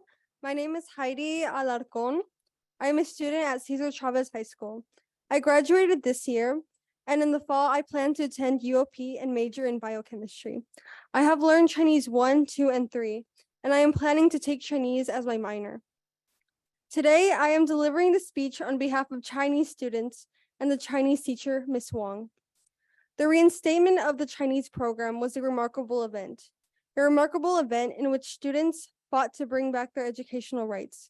We can only be nothing but more than grateful for the school board and district officials for sympathizing, siding with us, and allowing for our voices to be heard. Students worked endlessly to earn justice for the Chinese program at Chavez, but I'd like to acknowledge one of the teachers who guided us through it all, Mrs. Gibbons. Mrs. Gibbons worked hard, put in immense amounts of time and effort. She risked her job of fighting for students' educational rights. She could have easily turned a blind eye to this issue unrelated to her, but she chose to fight selflessly for students and other teachers. When Ms. Wong asked Ms. Gibbons why she chose to help us with this issue, Ms. Gibbons replied with, "I believe our school should maintain diversity, equity, integrity, and justice." I can say that she sounded like a superhero in that moment. We can proudly say that Mrs. Gibbons shows those exact qualities which she vouched for Chavez to have. She fought for diversity at Chavez, showed equity for the Chinese program, displayed integrity that others lacked, and gave justice for the Chinese program.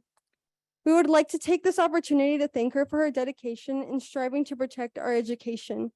We would like to encourage the school board and district officials to give the recognition to Ms. Gibbons that she deserves.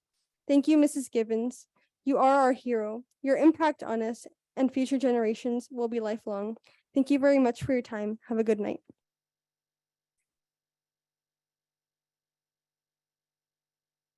The next comment is from Giselle Coleman.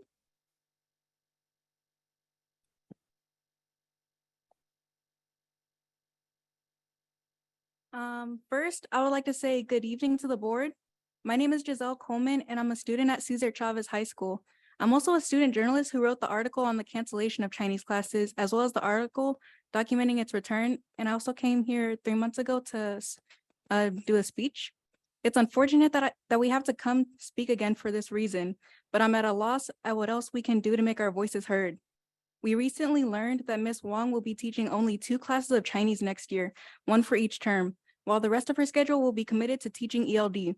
Not only this, but Chinese 2 and 3 will be merged into a single class. Overall, my reaction to this has been why? Why give us hope by telling us Chinese classes will be back, then start the process to slowly eliminate it? Why not listen to the voices of students who are crying out for a semblance of cooperation and fairness? In my previous speech, I expressed how important Chinese classes are to many students on campus, yet it seems to have fallen on deaf ears. Ms. Wong recruited 54 upcoming freshmen who wanted to learn Chinese, yet now she is being limited to 1 class of Chinese 1 Many students won't get the opportunity to learn the language they said they wanted to learn. At this point, it feels as if we're giving excuses, as we're told we're canceling Chinese classes because of low enrollment. Yet when enrollment starts to grow, we are shut down. Truly, everyone here wants to have a healthy communication between ourselves, our school, and our district.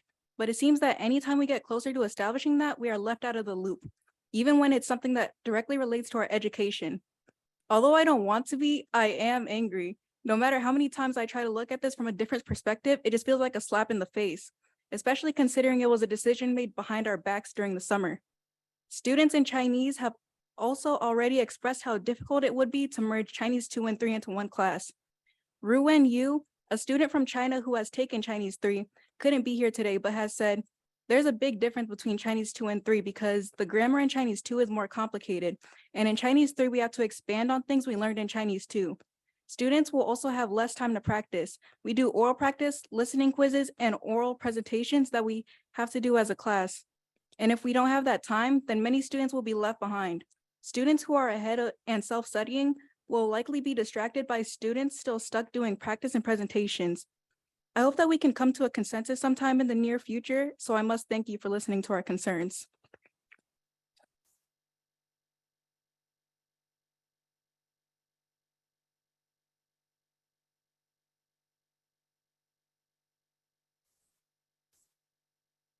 The next comment is from Miss Maria Mendez. Miss Mendez, would you please approach the podium?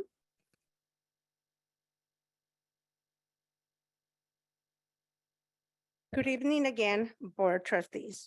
The reason I'm here again on this non-topic agenda item is regarding August 2022 board minutes reflecting the IQ votes, which I voted no.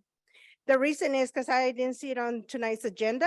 And hopefully, if you guys vote yes on 10-11, our new superintendente will actually push that to the staff to make those corrections due to the fact that they were fraudulent, they were actually begged, and they were manipulated by the former legal counsel of the board, and that's against the law.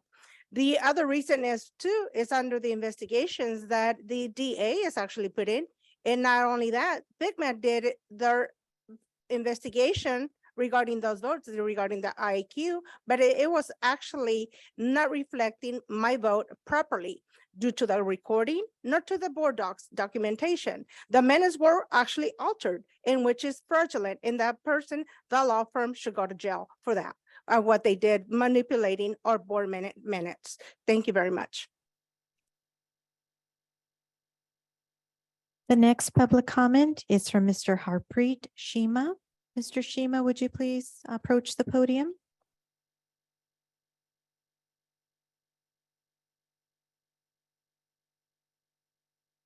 Hello, this is just a quick comment on some of the uploads for board docs. Sometimes when you scan a PDF, it's uploaded as an image, which makes it hard to search because it's an image instead of searchable text. It's very easy to run OCR on all these documents. That makes it easy for people who are visually impaired to be able to read these image documents that are PDFs, and also just makes it easy for the public to search through them. This happened to the minutes that are uploaded and also to the super contract, and it's happened with a lot of other uploads before. So yeah, just a super easy thing to fix that would be greatly appreciated.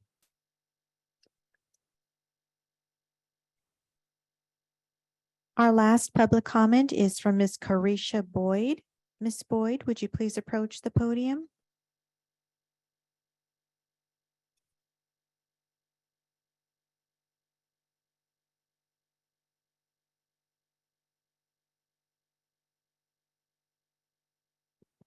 Hello, everyone. As you guys all know, I am the PAC president for Stockton Unified School District and the vice president of the African American Black Parent Advisory Committee. This school year, when I started off my journey as a parent, leader, and volunteer, I started off with great passion, but I didn't expect the backlash of my positive support and the positivity that I pour into the district. It's very disheartening when the director of the FRC, who's supposed to be leadership and for the district and support for the Parent Advisory Committee. Now, this man is the owner of 209 Times. He's taken a personal picture of myself and other people here who are members and staff of the SUSD and he has posted it on his personal webpage. Within that personal webpage, he stated that I was discriminating against Mexican people, which is a personal attack on my character, as well as with the comments that were put under the messaging he sent out was a threat on my life and stating why weren't all of the people in the picture shot. Now, this is very concerning for me and it needs to be publicized, but also too, as a staff member of SUSD, he needs to be reprimanded because this is the very person who is responsible for assisting the PAC and sabotaging the PAC and creating the narrative and then publicizing the narrative. Now, I will not suffer a public execution or assassination on my character, but I think there needs to be action taken by the district. Motec Sanchez, there needs to be action taken immediately because when it comes to my life, I have children. I have 4 children. I brought my child with me. I have 3 other ones that I did not bring. Now, things are getting serious to the point it's no longer funny. We're not laughing at, yes, I'm saying his name, and I think the district needs to take action. He needs to be suspended until his position is dissolved. Seriously, because it's getting to the point now that I'm concerned about my kids' safety. They are students in Stockton Unified School District, and this is a violation of not only my rights, my children's rights as well, and the well-being of their lives. So I want to see what the district feels about me and my children's lives and their educational rights as well. So he's not contributing anything to assist the parents that he's supposed to be. He's getting paid a large lump sum of salary to help and aid. So this has been taken way out of proportion. He's lied, manipulated other groups of parents, created division, and I'm no longer taking it. So I'm here today to ask the board to take action. I'm not playing no more. Things are going to get really serious to the point and someone can die. So action needs to be taken. And if you guys don't take action, other actions will be taken.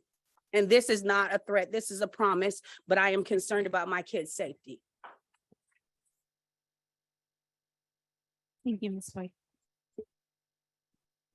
Madam President, this concludes comments on non-agenda items.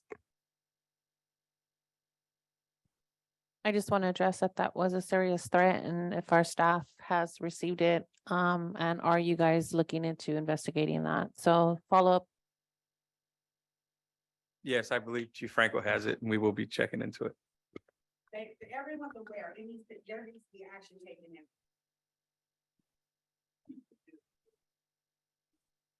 He is the FRC director, the family research. Sorry, point of order. Yeah, point of order.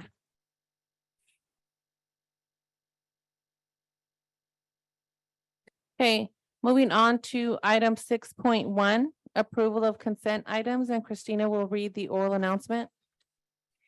Does any trustee have any item they would like to remove for separate consideration as an action item? After any items are removed for separate consideration, there will be a vote on the consent items without any discussion. Thank you. Would any of my colleagues have anything that they would like to pull from or discuss as an action item? Yes, I would like to pull 6.626 for discussion and for voting. 626.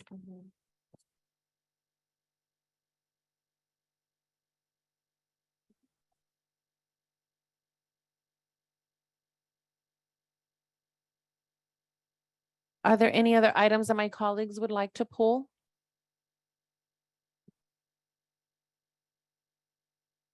Okay, can I get a motion to approve with the pulling of item 6.26 for discussion? Make Can- a motion. Can I get a second? Second, Stevens. Roll call vote? President Flores, Yes. Vice President Stevens. Yes. Clerk Colon, Yes. Trustee Donaire, Yes. Trustee Mendez, Yes. Trustee Rico, Yes. Trustee Zulueta. Yes. Motion passes unanimously. Thank you. Okay, we can go ahead and start discussing item 6.26. Trustee Mendez, go ahead. Yes, I would like to know if the unions were informed about these consultant services. Go ahead, Dr. Ramirez. Good evening, trustee Mendez. This item was brought forth by Director of Education Services, Brian Biederman, and according to the conversation I had with him, he did speak to the unions about the work that would be performed under this contract, and they are aware. That he's present today? He is not. He is one of the members that is attending the PLC conference in Las Vegas. Thank you. We did receive an email from him with more details, saying that he did go through the process of working with the unions, and he even provided a date of the conversation.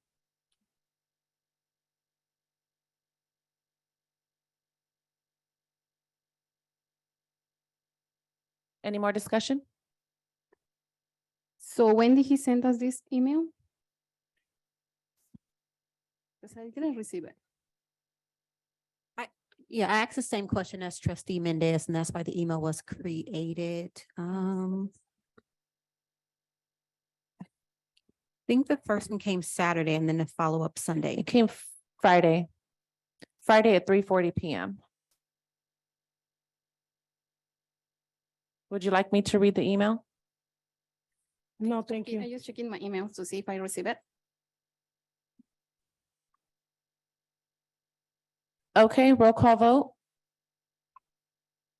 Can I get a motion and a second? Can I get motion? All motion. Can I get a second? I'll second. President Flores, Yes. Vice President Stevens. Yes.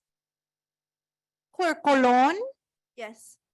Trustee Donaire, Yes. Trustee Mendez, No. Trustee Rico, No, I didn't receive that email. Trustee Zulueta. No. Motion passes 4-3 with trustees Mendez, Rico, and Zulueta voting no. Thank you.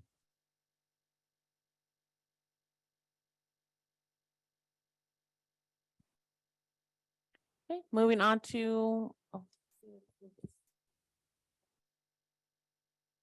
moving on to item 7.1 for the ELOP presentation by Miss Mary Rogers, Administrator of Expanded Learning Programs. Miss Mary Rogers, can you please come up to the mic, please?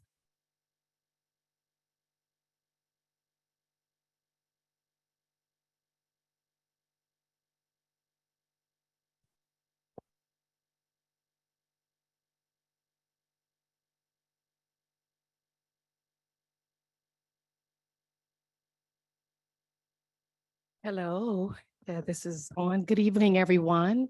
Good evening, Board of Trustees, to our SUSD leaders, to our community members, our stakeholders, and our families. My name is Mary Rogers, the Administrator of Expanded Learning Opportunities, which is long for ELOP. I have been with Stockton Unified for 17 years, working in this department in the same field of after school. And I'm proud to say that, working with our students. I am just one of the voices here in the district and within the city of Stockton who advocates for our children, our youth. My part in the matter is to help ensure that our kiddos not only receive academic support to help close their achievement gaps in ELA and math, but also to enrich their minds and their bodies with opportunities to learn something new. New skills, new social and emotional development, new places to visit, new friends, new attitude, and most importantly, a new trajectory or direction for them to be the whole and well-balanced person that we all work so hard for them to be. Hence, college, career, and community ready. I do have a presentation and I will do my best to be concise yet give detailed information about the evolution of after-school program. And once again, I was proud to be a part of for the last 17 years, and we're still running. So we'll go to slide 1. I don't know if you've heard of Step Up After School program, but I am proud to say that I was a part of that program. Started in the early 2000s, about 2004, give or take. And that program was ACES funded, to grant funds that was put on to the polls for our families and communities to vote on, which is why we were able to have ongoing funds come in every 3 years for us to continue servicing and operating our programs and funding our programs. That was again back in around 2004. With this grant, we were able to fund about 42 programs, 39 being for directly ACES grant, but also able to support some of our other smaller schools and charter schools that were not a part of it. With this grant, we're expected and required to enroll 120 students. That was our max number. And they would attend our after-school program. So after the bell ring, Step Up staff members and after-school program facilitators would then take over and support with enrichment activities, homework help, and our teachers would step in to also provide tutoring. They would get a snack, have a wonderful time with sports, enrichment learning and growing until their parents came to pick them up around 6 p.m. With our funding being about 7.7 million as of recent, that's what we received this year. Prior to that, the numbers were much lower. Even now and then with ACES, we've had to lean on and work with our LCAP funds, combine our LCAP and our Title I to be able to fund this program because we have such great needs for our students. 120 students at each site. We're close to 5,000 students. Staff, everything about this program had to come from these ACES grant funds. And so again, we're not there yet. We are still on the past. I'm so sorry. I'm gonna have to move quickly to the present. So with that being said, we can only do so much. And we were, again, the last 20 years, we have been working in the capacity of using ACES grant funds that has kept us this long. So even though our program was limited with what some of the things we can do, supplies we can purchase, things in places we can go, we still pretty much provided a great program with people who were passionate, really truly cared for our students. And we did what we could with what we had. Now we can talk about where we are today, the present. We were all involved with the pandemic as adults, and we know our students, SUSD students firsthand experienced and went through a lot. We provided after school distance learning even. A lot of our staff, myself observing online, watching students, kinders, first graders, second graders at home alone because their parents had to work and or were incapable mentally and or emotionally to be able to support them. And so our staff ended up being the caretakers via online, some of our teachers as well. And so obviously the state saw the need and expanded learning opportunities program or initiative was birthed. And so with that need of saying, hey, we need to be able to provide a safe place for our students longer than just after school. When the bell rings, that's great, but what about for the school year? And what about before school for our later starting programs? Yes, so now we do have expanded learning is there to now provide more services. And so, and I don't want to move too fast. So as we know, many of our kiddos were youth in transition, foster youth, left home alone to care for themselves. And now we are, there's funds from the state. They put about $4.1 billion into the state of California and then disseminated that and or divided those funds against all of the districts within the state. What was allotted to Stockton Unified this year alone was $35 million. And obviously we started 21-22, which we the funds were given to our district, but because it was so new statewide, no one knew what to do with it. Our leadership at that time didn't know what to do, so it just kind of sat there. And so this year, we have been doing right by our funds, doing the best we can to spend even the carryover money, and currently where we are now. So with that said, the funds are earmarked just for ELOP students who attend these hours, these days, to be able to have a safe place before school, after school, fall break, and also spring break, and now summer school. These are now required days, which I love and I'm excited about, because our parents still work and our kids still need a safe place to be, even during the summer, even during our breaks. It doesn't stop. We change it up, but the kids still need that continuity and that level of support and food security, right? So I'm excited to say that we provide 30 non-instructional days. That is what the funds are for, from Expanded Learning Opportunities Program. So now it's been the intent of the legislature to make a universal after-school program. So we've merged ACEs, that 7.7 million we talked about, with ELOP. Right? And so now we have combined funds. We have ELOP funds, ACEs, LCAP, and also carryover. So together we're about at 53 million. And it's probably going to grow because it'll be carryover from this year to next year. So you talk about, we got some work to do and some money to spend on our kids. Absolutely. Indirectly and directly, we want them to feel this. And so a lot of where we are now, the funds that we received last year, which obviously we can't spend it all, we're trying. A lot of that is to create our organizational structure. The expectation from the states, the CDE, from the county of Stanislaus, also from the county of San Joaquin, is expecting for us to create a sustainable organizational structure, which we don't have. It's still 3 of us working in our department. And so we are in need of growing and getting to where we need to go so we can allow more students and more staff across the board into our program. And so if we have to grow, then we have to grow all together as one so that we can have a sustainable program.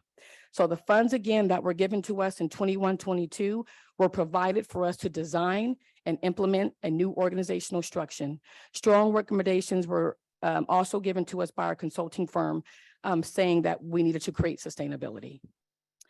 Next fiscal year, 23-24, we will be held responsible to meet ed code, and the audits will be in place. Again, this is a fairly new funding source, but the foundation for how we operate is still the same and very strong from those that have helped create this before me. We can, let me make sure that I didn't miss anything on that.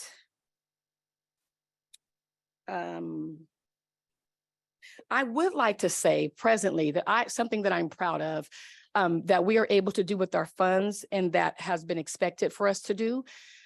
We're receiving a lot of funds per unduplicated student, right? 1 child per each child. And with these funds, they want us to provide, they meaning the state, they meaning us, to provide more whole child support. So in addition to the academic support, we're looking at now working with SPED teachers that we weren't able to afford before.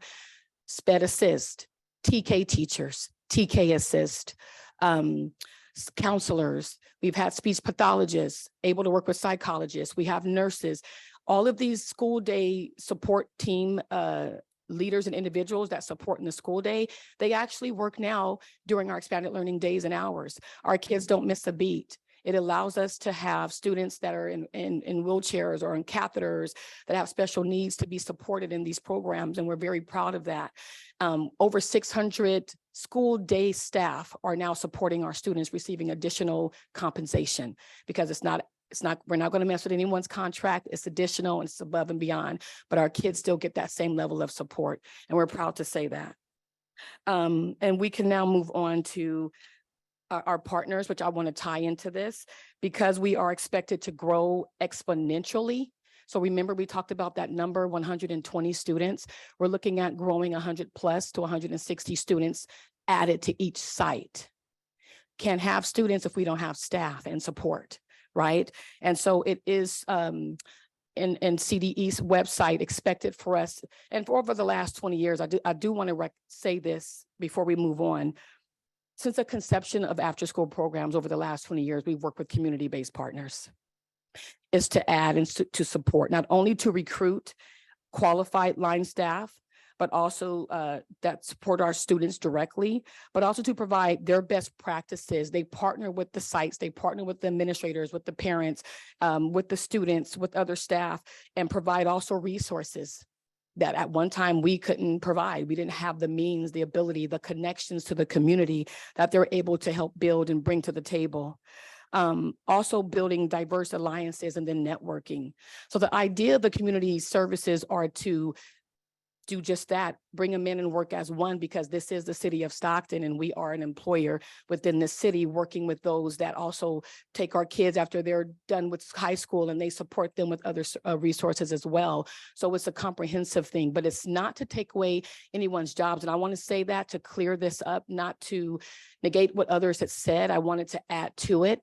Maybe in the past it was, but due to our expectation of expanding, which is where that expanded learning that comes in, it is to add to. So instead of taking away a job, no, keep whatever we have in place and let's keep adding to build, to provide whole child support where we can't otherwise. And so I am so proud to say, yes, I am working with CSCA 318, an amazing team, an amazing group. We meet monthly or bi-monthly. We talk frequently. I meet with USA monthly. I connect with STA, SPPA, pretty much every department in this district. There's constant ongoing collaboration and communication about where we are and where we need to go, and making sure that there is a clear understanding of this is where we were, and this is the big picture, and then getting everyone's buy-in, answering questions, getting clarity, making sure that we're on the same page about what our students are going to receive, because at the end of the day, that's the end goal. And it's all hands on deck as far as I'm concerned when it comes to our students. And if we eliminate those resources and extra layers of support, then our students will lag. And a lot of that is because our district, we can't hire fast enough as the jobs are just overturning forever. And so our partners being able to bring in part-time staff, they keep that consistency, as well as, again, as Ms. Louise had mentioned, working together to create new para position, which is we've never done. We've never had the financial means to do, but have always wanted to do. So that is a start to add 84 positions within our schools, para positions, working in our ELOP programs to support them, that our ELOP funds will fund, as well as our LCAP. And so I'm excited to say that in addition to needing to increase levels of support to support our staff and ongoing. So we're looking at an overall big picture of simultaneous growth, site level, management level, to ensure that our staff are being trained, supported ongoingly, that we're in alignment with the state, with the district, everything that we're doing, we're in compliance and everything's taken care of that way. So, and then of course, 53+ million, it'll be growing next year from the carryover from this year. So the budget just keeps growing, and that level of management and support is needed as well. So we want the sites to be successful. They have to be successful, but we have to provide professional development ongoing and alignment and support so that ELOP aligns with the school day and it's one seamless day from 8 a.m. to 6 p.m. Those babies at the site shouldn't feel any difference because we have the staff in place for that. So I wanted to speak to the 10 to 15 plus years. We've had some partners come that's work with us. If you've been here long enough, you've probably seen some come from over 20 years and some have gone. But for the last 10 to 15 plus years, we have been partnered with the Jagopi Center by way of UOP, the Table Community Foundation, and the YMCA. Each of these agencies work together to obviously dividing the 42 sites, and they support them accordingly by hiring about 6 staff to each site. As of recent, last summer, 2021, El Concilio joined us as our 4th partner. They have added 2 staff to 12 sites. Those 2 staff members, or those 12 sites, we looked at the data of numbers of students on the waiting list, and or the potential to grow to have more than your 100 or your 100 students, your 120 students. And so that's what's supposed to the whole idea was to reduce the number of students being on the waiting list so that they can be in our programs for a safe place to be, especially our foster students. That's how that was chosen. There's a total of 24 staff currently that El Concilio as an agency. And please forgive me for if it seems like there is some separation, because when it comes to the kids, it's one mind for me, one voice, one sound. But however, I understand that there's some newness. And if I may, and I say this respectfully, but I also want to be transparent. The elephant in the room is that I presume is that how our new organization came on board was something behind the scenes, some special handshakes happened for this organization to get here. I can say for myself and for those that I see in this room that no one's in this room that was a part of that, if that is true. I can say that for a fact. What I can speak to are the kids. That's all I know about. So when I go to sites, all of our staff, we're in their t-shirts, supporting kids, leading activities, and looking the same when it comes to the level of work that they're supposed to be providing. But I can't speak to anything else. That is beyond me. And so I'm just going to keep it professional, keep it real, and say we just need staff for students. And working with our outside partners, whomever that is not, it is recommended from the state. It is close to almost a requirement because we will be unsustainable if we just worked with whatever we're trying to get going now. But we are working on growing our programs, growing our students so that we do need more staff across the board. And I am excited about finally getting a paraprofessional position that is SUSD. Agreement extensions. This is something that is not new. This is something we've done for years. There's an RFP, which is a request for a proposal that is put out. And then for 5 years, they're able to request to extend. And in this case, because there's so much newness and people may not know what happened, what didn't, obviously we have the data from when it all happened. But if needed, then if we have to consider for next year for an RFP to be done. And I think that's fair. Right now, our partners, we have to get them going and get them ready to go so they can get ready for next school year. If we don't have staff, our kids will have nowhere to go to. So that is my proposal. Past practice, we've had our other 3 partners ongoingly presented together. So, and that's why we kept consistency from that. Our future, I promise you, I'm so almost done. Okay, expected to. We are expected to, and this is per the state, per the funds that were given to us, offer and provide access to all TK, which is what's new also, TK to 8th grade students who desire to be in our ELOP programs. We're looking to increase student enrollment, 100+ students at each site. And we say looking to because some sites may be something a little different based on their ability, but that is the goal. That's the funds that we have. And there is the formula of support from teachers and school site staff and our to-be paras and our partners all together. We should be able to add these many students. We're looking to add additional staffing to support the growing numbers.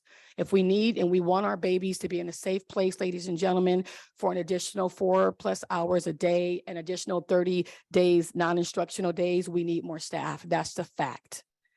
We don't have staff, kids will be on the waiting list and they won't have a place to be when parents and they need a place to be as well. Obviously through our community-based partners, through our CSCA 318 paras that we're looking to have, and also our district staff that we're hoping to present very soon for the ELOP presentation of what we need to grow and be a sustainable department. We're looking to expand academic support and enrichment activities for every student. Those babies that need academic reading, math, whatever those curriculums that we need to purchase and get, we're looking to add to that. We're looking to also receive more conducive space for our students. So working with our administrators and our sites to get more classrooms and use more space, but also thank you board for agreeing to the portables for our facilitators and our students as well, because that is on its way. And then the last thing are just a couple pictures, and then I think we can say we can end this. It's just to showing you guys what's to come. We want some financial literacy programs coming in, some gardening, some focusing on our special education, home economics, teaching our kids how to cook and clean and sew and make money, and connect with the CTE department to teach our young kids some skills and some trades younger so that they're better prepared as they grow. And then more tutoring and more support. If not from our teachers, if they're expended, then we can look at outsourcing and getting some more support for our families. And then definitely the mental health. I cannot stress enough how big that is, just from internally getting that level of support and working directly with Ms. Karen Coleman to help beef that up in our programs. So that is where we are, and I am happy to answer any questions. Can I have the microphone? Every time I see you talking, you are very sincere. The best thing I have done is giving you my vote. I'm gonna tell you when you got your job. You are just by the kids. I talked to some principals, how you pleasant you are. Some parents, how you are working with different organizations, because it's all about the kids. That's what I see in you. Thank you and congratulations. You have done a very good job. Thank you. Wow, thank you. It's my pleasure. Go ahead. Thank you. Thank you for your presentation. Some of the questions I have are about the El Concilio piece. And so the first question is, in the agenda, it has 3 additional staff for 12 sites. And then in the presentation, it said 2. It was 2 to 3. So in their new proposal, which is also attached, is probably 1 or 2 sites, a couple sites that have greater needs, like Commodore Skills, very large site that's used to having 300 to 400 students in their program, where others have about 100 to 200. So it was that really helping out like 1 or 2 sites in that matter. Yes, ma'am. It depends on the site then. Oh, absolutely. The majority are 2 staff. The same sites that have been receiving the 2 that has been supportive. Okay. Then the other piece is just the question, and you kind of explained it. So just want to clarify, you're saying these are in addition to, so we're not taking away. Yes, ma'am. A position. Yes, ma'am. So what are the conversations like when you talk with our union about that? And also, I don't know if it's a question for us, but do we have open positions? That's that is exact. Thank you for that. First, let me say that, Ms. Sophia.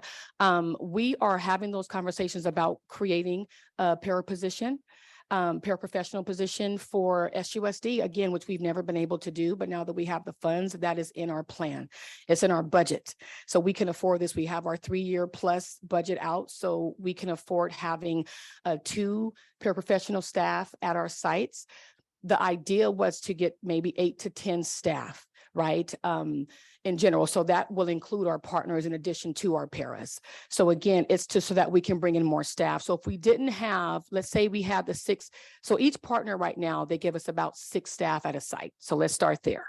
So let's say Skills, they give us 6 staff at Skills. And then we've had, let's say El Concilio this year is given another 2. So then there's your 8, and then we've been able to bring in 40 more kids there. We need to bring in even more. The waiting list is still long. So we wouldn't be taking away anything. Now we're going to add 2 more positions, which will give us another 40 more kids to add, if that makes sense. And so it's adding 2 so that we can grow and bring more kids. And the idea is this for the state and also for us, I'm hoping, if every kid in the school, at each school site, let's say there's 800 students, and they all needed or wanted to be there. If we had the staff, it's a yes. It's not, oh, we only can get 1 like we used to. With ACEs, we had to be with the 120, that was our max because it was only 6 staff. And the ratio was 1 staff to 20 students. Okay, so the idea is as many students, if we offered it and they said, I want to be in, hopefully we have the staff to welcome that in and they have a safe place to be. That is the idea. Now, will that happen next year? No, it's to grow there. We're not saying you're going to get another 100 kids tomorrow, but if there's a waiting list and we have the staff, then this is great. We can do that. But the job is for the facilitator and the sites together to recruit the students and bring them in. Teachers alike, counselors, and facilitators as well. As a team, they can help recruit. And if there is some struggle, because let's say for Adams, for example, a lot of our 30% of our students, again, are getting bused. So they may not be able to stay in the program. So those are some things we're working on with our busing department so they can stay there. We need to have another 3 or 4 more staff for those kids. And are those then, I guess what I'm trying to say, so we know we want to budget for positions. Are we Yes. expecting CSEA positions or are we? These are Yeah, CSEA okay. 318 positions, Yeah. the ones that we're speaking of. Yes, Okay. ma'am. And we're very excited. I'm very excited about all of I the am growth. too. It just kind of reminds me because my kids were also in the after school program, step up program. For a Yes. few years. Yes. But then they couldn't stay because of that limitation in staffing. staff. Yes. So I do understand the importance and actually the excitement of knowing that your kid's gonna have extended learning opportunities. It's just making sure that we're being fair about those positions. Absolutely. Now, in the past, again, we didn't have any funds to do anything, right? We're glad to be here today. This is huge. This is like a celebration. So with that being said, we're seeing that even now we have some sites that have hit over 300, right? Because they have teacher involvement. They've had 8 staff, right? And so we're like, okay, we're looking at the formula and the numbers of what we currently have, which is how we were able to create the need for staffing. And remember, the CSEA staff that come in, I'm happy about it. They're going to be 6-hour employees receiving benefits, which is different from paying the partners low hourly minimum wage type, not minimum wage, but a little bit above that, but still it won't be the same. This would be a higher over here with CSEA because we want to keep and retain our staff, our SUSD staff. And then from there, let's evaluate and look at where are we with this? Are we doing okay? Did we max out? Do we need to continue to grow in that? And those are conversations we can absolutely have. Absolutely. Okay, I have a lot of questions. Yes, ma'am. I think the concern with El Concilio is that they're partnering with outside vendors and they're bringing people onto school site campuses. And the staff are not comfortable with that. They don't feel that their students are safe with the people that they are bringing on their campus. Okay. And they are offering CPR training to staff, and we didn't get any information on that. So what is the oversight on our partners from bringing in their outside vendors or their partners? So that's one concern. And then I remember as a facilitator, we got data at the end of the year about our students' test scores that were in the program. Yes. Are you guys still keeping track of those data versus the partners that are working with those students at those school sites? You said versus the partners? Yeah, so are we collecting according to the partners, right? So my site at the time was YMCA. Yes. So are we evaluating the staff and the data when Yes. our students are coming in? Do you have any of that information? That is something that we're working very closely with Mr. Murphy on so that we can do some alignment. And we're working with even our teachers as they do their iReady data. That is a part of where that comes from the academic piece. So those are the things that they are doing even at the end of the year. They do 3 times a year, the diagnostic assessments. And then those things we're going to align and compile with Mr. Murphy. So we are having those conversations for some newness because we've had a lot of changes and a lot of growth. But yes, that is a part of what we know to do and that we will continue doing. And as far as normal surveys, we still do that with parents, we do that with students and with staff, ongoing state continual observations of the program for quality standards for the state. So that's still happening. And when it comes to oversight, we work closely with our partners to we go over our expectations and requirements for the district as well as the CDE and how we can operate. As far as CPR, that's always been encouraged for our partners to do with their staff. That's actually a plus because they are the employers of the staff that work here because our staff are not SUSD that work with them. They are, again, like YMCA, if you will. So they are to go through certified CPR classes because that makes they're safer to be with our students. So that's actually have always been encouraged for the time that I've been here, and also from my leader. So are we verifying that it's only their staff that are receiving the CPR, and are they CPR certified to train others? Unless I hear, and to my knowledge, from the partners that I have spoken to, when they are, I think there was only 1 or 2 that were doing it, and I can confirm. So this is good feedback for me. So these are things that we can check into, because obviously we don't hear and see everything. And when we get the feedback, there is follow through. There are conversations, transparent conversations, that we are okay and very confident to have, and make sure that we review over, this is how we do things, or this is the process, this is the protocol. We've never had a problem with having those conversations and ensuring follow up and follow through from there, especially once we hear about it. Yes, ma'am. Who's doing the oversight of them right now? When you say oversight, it would be the facilitators of their staff at the site. And then from the agency, which is the partner, it would be their coordinators who work closely with the facilitators to ensure alignment of SUSD. Who is the oversight over the agencies to ensure that they're following due protocols for safety concerns over their students at school sites? That would be myself on this district level. And then there is the site level who's responsible as the administrator, their students, and they chose to work with the partner. So then they're responsible to, at the site level, let me be very clear, this principal is ultimately responsible for their school site. Just because the bell rings, it doesn't stop. The principal is still responsible for safety, ensuring that their partners are staffing. And I know a lot of principals are involved with their sites. They communicate with their agencies. They reach out and say, hey, we have a problem with the staff. Let's have a meeting. A lot of that is happening, and I'm included. And then a lot of times if I need to get involved, and I do, 99% of the time when needed, I'm very much so involved to continue to go over expectations, protocol, processes, and also support accordingly. So yes, it's a site level and it's a district level of support. So I think you might need to do some more oversight then, because I've had a couple schools reach out to me, letting me know that they've had people on their campus that they've had to ask to leave several times. Yes, ma'am. And then do you have any data of the student attendance regarding the programs? Because I do. I know that I used to have a waiting list, but however, the attendance, right? We have to allow them to come in and the requirements for attendance. And so although we had a waiting list, I've never had a waiting list that would require another program to come in and take over.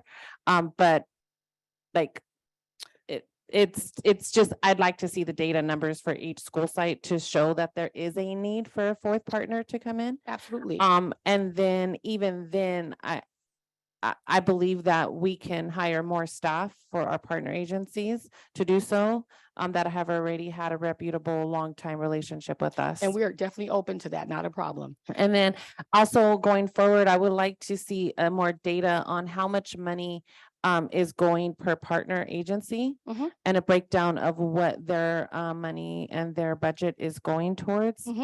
And then if you mentioned a paraprofessional position, what would those duties be? So I don't know if you've heard of a position that we've had called a Levo in the past, and they stepped in and supported their staff came in and stepped in and helped with lunch recess at our school sites, and the principals really like that. And so to help support that lunch time, not noon time, but sports, it's a sports program. They would come in for maybe a couple hours in that day, which our LCAP funds will cover that. And then our LCAP and our ELOP funds will cover after school enrichment and sports for that staff. And we would provide training for them as well. Okay. And then what other setup do you have for district positions?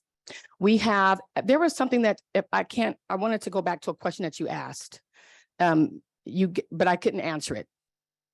And it's still there, but maybe I'll go back to it. Oh, you had mentioned that we have another organization or program coming in. I want to be clear that Stockton Unified runs one program.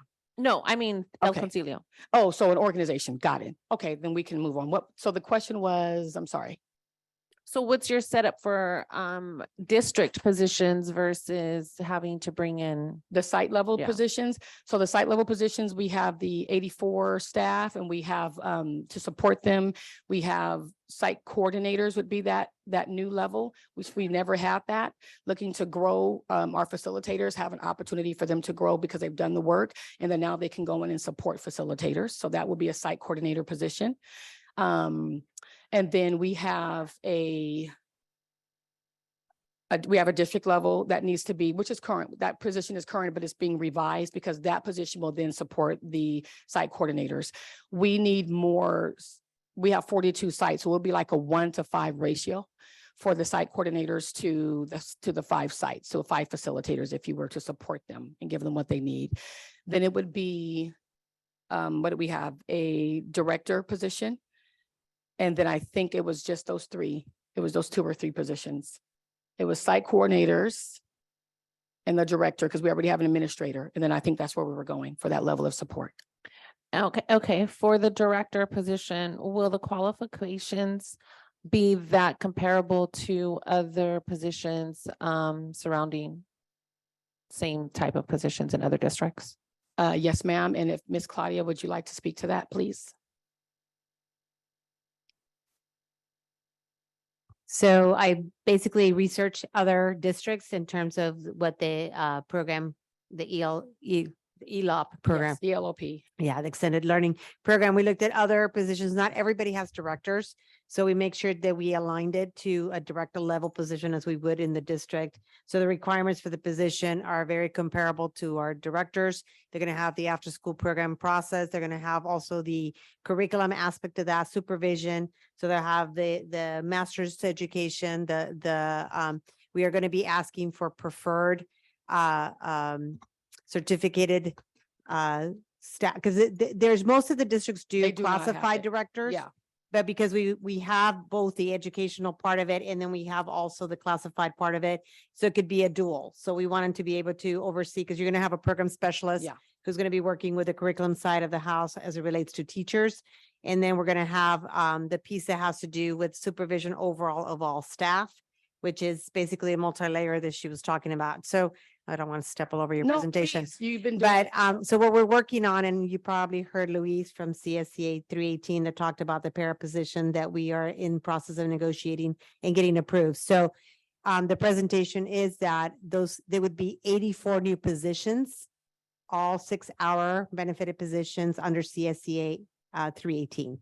So there would be 84. So there'd be 2 new positions at each site. So the goal would be that 42 sites would have 2 additional folks at each of the sites. Initially, we may have to, because we have to hire so many people, it's going to take a little bit of layering. So it might start with 1 first, and then you move on to the second.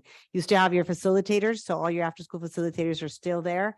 And then you have your layer of your site coordinators who are going to be supervising and then overseeing Training and training and providing PD, et cetera. And then you have your district level coordinators who are going to be, again, making sure that there are oversight over paras in conjunction with the principals that are going to be doing the oversight and evaluating of the staff. And so the director position is going to be overseeing the $53 million budget. Plus, Is going to plus because it's growing. You're going to be increasing, which I'm sorry, I'm saying your presentation already because I know it by heart. I've been working at this stuff for a while. So she's going to be doubling the number. So currently you're about 4,900 students. You're looking to raise it to 12,000 students that are going to be serviced as a result of this process. And So that's going to take a lot of recruitment process. yes. Oh, yeah.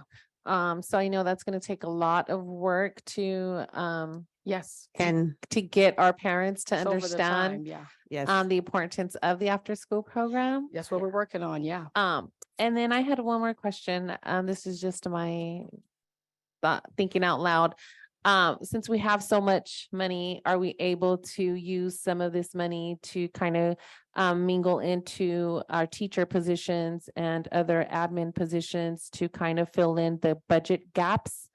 If they're going to be working with the after school programs, because I know when I go to conferences, and they talk about how they were able to fund positions. Mhm. Sometimes they are able to, depending on if a staff or teacher Mhm. is utilizing their time to work in the after-school program, you can kind of halfway pay for the funding. Like a dual You can fund do- you position. can do Yeah. split. You could do And split th- funding. those are some things we can talk about if we can look at what is that for time accounting? How do we need to be able to have some type of process to confirm that so that when we get audited, we can show that we paid this and it matched the hours or the time that was worked. That is something that can be done. Absolutely. You just, As well as I wanted Yeah. to mention for the new positions, and it probably wouldn't be for everyone. We would have to look at the need because we just have to be prepared for that and really plan for it. Just to fund positions, it would have to make sense, which is why the facilitator's position is so strong there. And we are currently doing the additional compensation. So we would need to do an MOU even currently for our admin. Would love for them to work additional hours over the break if they desire to do activities or support their school site. And we also support them financially so that they're compensated. That is something we need to work on. I've already talked to the USA team and they want to go in that direction as well. And finally on that, the USA team talking with the union group there, we did a survey for the paraprofessional and also for the paraprofessional position, and they were the ones who recommended the district level management to support the ELOP para position because it's very taxing at the sites for them to, they want the positions, but they need levels of support. So they recommended the management positions that we're going to be offering, presenting to you. Okay, yeah. Can I have the microphone? Going forward, I would just like to see the presentations with more data. As Yes, ma'am. far as like, And forgive me for student that. I was told to achievement. keep it light, simple, and in and out. So I have all information here, but I can get you whatever you we're need. data team up here, data. That's- We want numbers. That's all you had to say. That's all you had to say. We got you. We know how important the after school program is. Yes, ma'am. We want data so that this week can continue to support it. And And then anytime. just again, as a very cautious reminder, let's make sure that when we are giving contracts to these partner agencies, Mhm. that they are well aware of who else they're employing and making sure that they're not bringing people on campus that Absolutely. parents, students, and staff are not comfortable with. Absolutely. And thank you for your feedback. It will be addressed and supported accordingly. Are there any questions? Yes, ma'am. I wanted to tell you something else. When I go to conferences, a lot of people, they give us information about how to pay this and that, but it's a lot of work. They can let us know, hey, we can help you to do this, or you can hire me to do this, but it's going to cost you. So I bring all the data, to the staff because you guys are supposed to know better than me, especially about money in the state and federal. And what you want, that's what I'm looking to serve more children. Yes. Because we need it for the children. And I'm colorblind. I'm colorblind with the children. We need to think on the children. Politics come and go, but let's don't forget the kids. Yes, ma'am. And the kids get hurt in the middle. And if we have partners, make sure to know the partners, following the rules, and bring us back if something is wrong. Because to be honest, we know that it's gonna take time for you to increase and get everything you want, but I think you're a very smart girl and you really have a lot of, I can trust you. To be honest, you're very sincere. You're very honest and sincere. And let's hope that nothing gets in the way for you to a dream, the dream for our children and your dream that you wanna do in your life. I wish you the best of luck. Thank Thank you so much for your Thank you. presentation. And thank you for working for SUSD. Thank you. Thank you so much. Thank you, Mary. Thank you. You're welcome. Me and Mary go way back to 2006-07. So definitely proud after school facilitator over here. So if people wondering why I'm asking so many questions, it's because I've been in that seat before. So I know exactly what they're talking about and what they need. Okay, moving on to item 8.1, which is a public hearing for reopener contract negotiations for the 22-23 fiscal year between Stockton Unified School District and the California School Employees Association and its Stockton Chapter 318, CSEA 318, and presentation of the Sunshine proposals. And I would like to open the public hearing. I don't get to do this too often, so if you see me a little smiling. Any staff reports? Any public testimony? Any trustee comments? I see CSEA in the room. Are we okay? You good? All right. Closing public hearing. Okay, moving on to item 8.2, public hearing to consider adoption of school facility needs analysis and alternative school facility fees pursuant to Government Code Section 65995.5 65995.7. And I like to open it for public hearing. Any staff reports? No staff reports? Public testimony? No public testimony? Any trustee comments? I'd like to go ahead and close public hearing.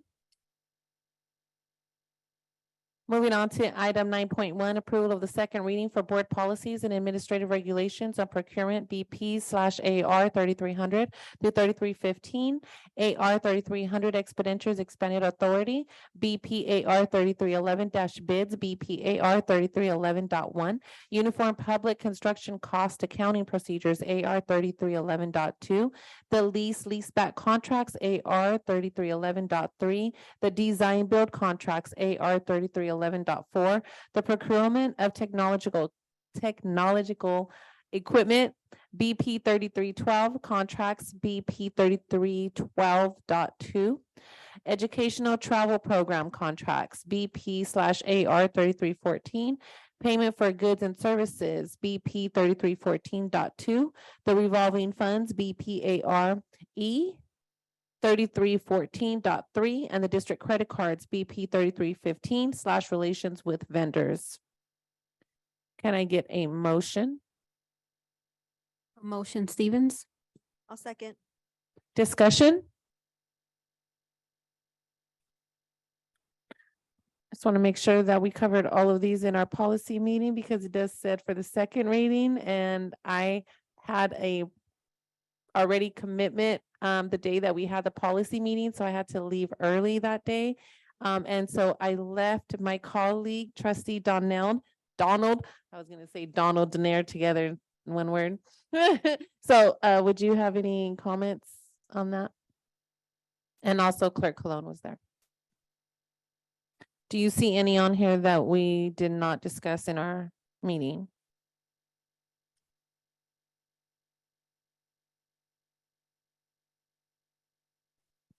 All of them are there?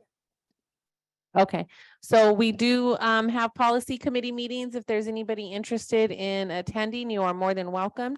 And so if we don't have any other discussion, we'll go ahead and take a roll call vote.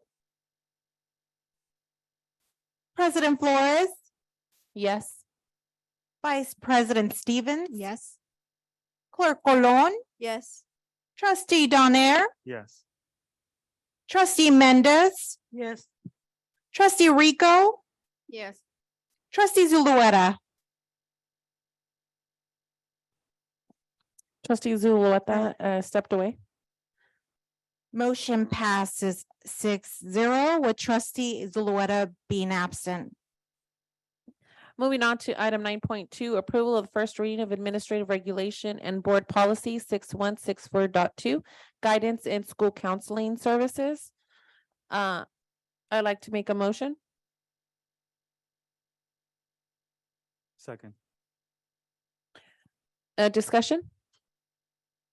I would actually like to table this and bring it back to for a second reading and bring this to our policy committee. We did. We did? We reviewed this after the budget ones. Oh, okay, Yeah. okay. Yeah. So go ahead and a motion to approve. There's a motion by trustee Donaire and a second by trustee Cologne. So roll call vote. President Flores, You want to call for discussion then before you vote? No, I was just clarifying, President Flores motioned and Donald seconded. Yeah. Okay, roll call vote, Abby? President Flores, Yes. Vice President Stevens. Yes. Clerk Colon, Yes. Trustee Donaire, Yes. Trustee Mendez, Yes. Trustee Rico, Yes. and Trustee Zulueta is absent. Motion passes 6-0 with Trustee Zulueta being absent. Thank you. Thank you. And we will now move on to item 10.1, board committee reports. Christina will read the oral announcement and announce each board committee for a report, and Yvette will be the timekeeper, 3-minute limit per report. Can we make it 2 minutes per report? This Can I- is an opportunity to hear any reports from board committees specifically regarding prior to or upcoming committee meetings. There will be a 2-minute limit per report. The first committee board report is the City of Stockton Parks and Recreation by Trustee Donald Daener. So I just wanted to uplift a couple things that are happening this summer. There is the 2023 Major League Baseball pitch hit and run event. That's this Saturday, June 10th at Lewis Park on Monte Diablo Avenue. This is a free event for kids to learn, continue to play baseball or softball. Participation gives athletes a chance to compete in events based on their scores. Athletes may advance from our local event to a team championship and then to the national final, which is held during the 2023 Major League Baseball World Series. I think this is a really cool opportunity for kids in Stockton to potentially go to the Major League Baseball World Series. This is open to ages 7 to 14. If you want more information about this, this is on the City of Stockton Recreation Division Facebook. And then one more thing I'll say about Parks and Rec. School's out for summer activities at community centers. This includes Seaford, Rue, Stribley, and Van Buskirk community centers. They're going to be offering summertime games, arts and crafts, and other activities from 4:30 to 7:30. You can get more information on the Recreation City of Stockton website. Thank you. The next board committee report is for the San Joaquin County School Boards Association Executive Committee by Trustee Donald Daener. Okay, so on May 10th, we had a quarterly in-person school board member meeting. This was the Region 8 for California School Board Association. I was joined by President Flores, Trustee Mendez, and Trustee Rico. We received an update from CSBA's Assistant Executive Director of Government Relations, Dennis Myers, on education-related issues being discussed in Sacramento. This meeting also provided an opportunity for us to ask questions, network, and give an update to the issues affecting our board and the districts across the Region 8. Thank you. The next board committee report is the 3x3 Committee by Clerk Sophia Colon. Hello, everyone. So our next 3x3 committee meeting is going to be June 12th. So next Monday at 5:30 here in the boardroom. And the agenda is posted. In general, we're going to be talking about several health and wellness related topics. Thank you. The next board committee report is the 1852 Foundation Committee by Vice President Kenitha Stevens. Sure. So the 1852 Foundation, we provided around 6 scholarships to both teachers and students to support extracurricular activities, things that are not necessarily covered under the district, but we just want to continue to make sure that we provide our students with every opportunity to have real world experiences. So we'll be looking for our first fundraiser to happen in August. So we'll be looking for all of you to show up and participate. And then our next meeting will be Monday, June 26th here at the district office at 4 p.m. The next board committee report is the Curriculum and Student Outcomes Committee by Trustee Donald Daener.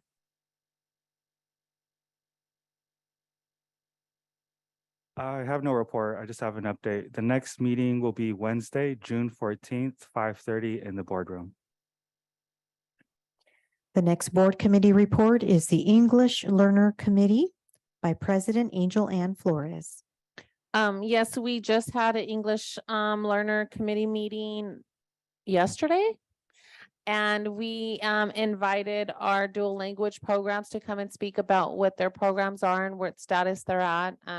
We asked them like how the program is going, what they needed, how we can support them more, and then just the different type of models that they offer. It is a dream of mine to have a strong dual language program here at Stockton Unified.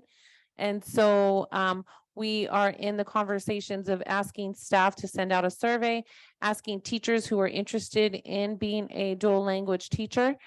We are looking into the cost of B-clad credentials. I believe we had some school sites that already had quite a bit of teachers who already have their B-clad. And so we're talking about incentives now, like how can we incentivize teachers to want to step up and be a dual language school teacher? And it is a lot of work. So if you know a dual language teacher, please thank them for doing double work. And please pay attention to your emails. You should be seeing an email going out eventually, sooner than later, asking if there are any other teachers who are interested in being a part of this growth program. And our next meeting was originally scheduled for July, but we are going to go back to our calendars and look and see if we can schedule it sooner so that we can have these conversations over the summertime to see how we can increase the program for next school year. The next is for the Equity and Diversity Committee by President Angel Ann Flores. Well, it's been a minute, but the Equity Diversity Committee meeting, we have been just talking about what equity means across the board and building a plan for our equity plans. And I'm a little low on words only because Dr. Murphy and Tiffany are here and they've been such a great resource during our meetings and helping lead those committee meetings. And so they have lots of ideas and they're being inclusive to all aspects of our departments and making sure that we are an equitable district at all needs. And so I just want to give them shout outs for showing up and helping us build that plan. So that's where we're at on that. And I will get back to you guys on the next meeting date for that one. The next board committee is the Safety and Student Conduct Committee by Vice President Kenitha Stevens. Sure. So this has been a really good meeting. The safety committee really looking at how we support our students here at Stockton Unified. We know safety has been an issue across the country, making sure that we can thwart or stop any type of school violence or school shooting. So we do have some new kiosks that have been available, I believe at 2 schools only, Dr. Miller. Yes, Stack High School, and then one more where parents can check in. Flora? Commodore, sorry, Commodore. Parents can check into the front office automatically. It has a geo map so that when parents pull into the parking lot, it automatically begins the process for them. So parents, our community would then go up to a kiosk and print their bags out. But it does create the opportunity to ensure that all of our families are checking in and checking out at our schools, which is highly important because our principals, they need to know who's on campus and who's not on campus. So those are 2 pilot schools. We're looking at implementing the kiosk in all of our schools, but we're super excited to have it both at Stagg and at Commodore. So great opportunity for us to ensure that students are safe. And then we've also been looking at attendance. How do we support our kids to make sure that our kids are in school? And then the last thing, we are looking at our Plus program. We'll do some dinner and data so that we can really talk about how our students are feeling whole and welcome at school sites. So a lot of work happening. And our next meeting is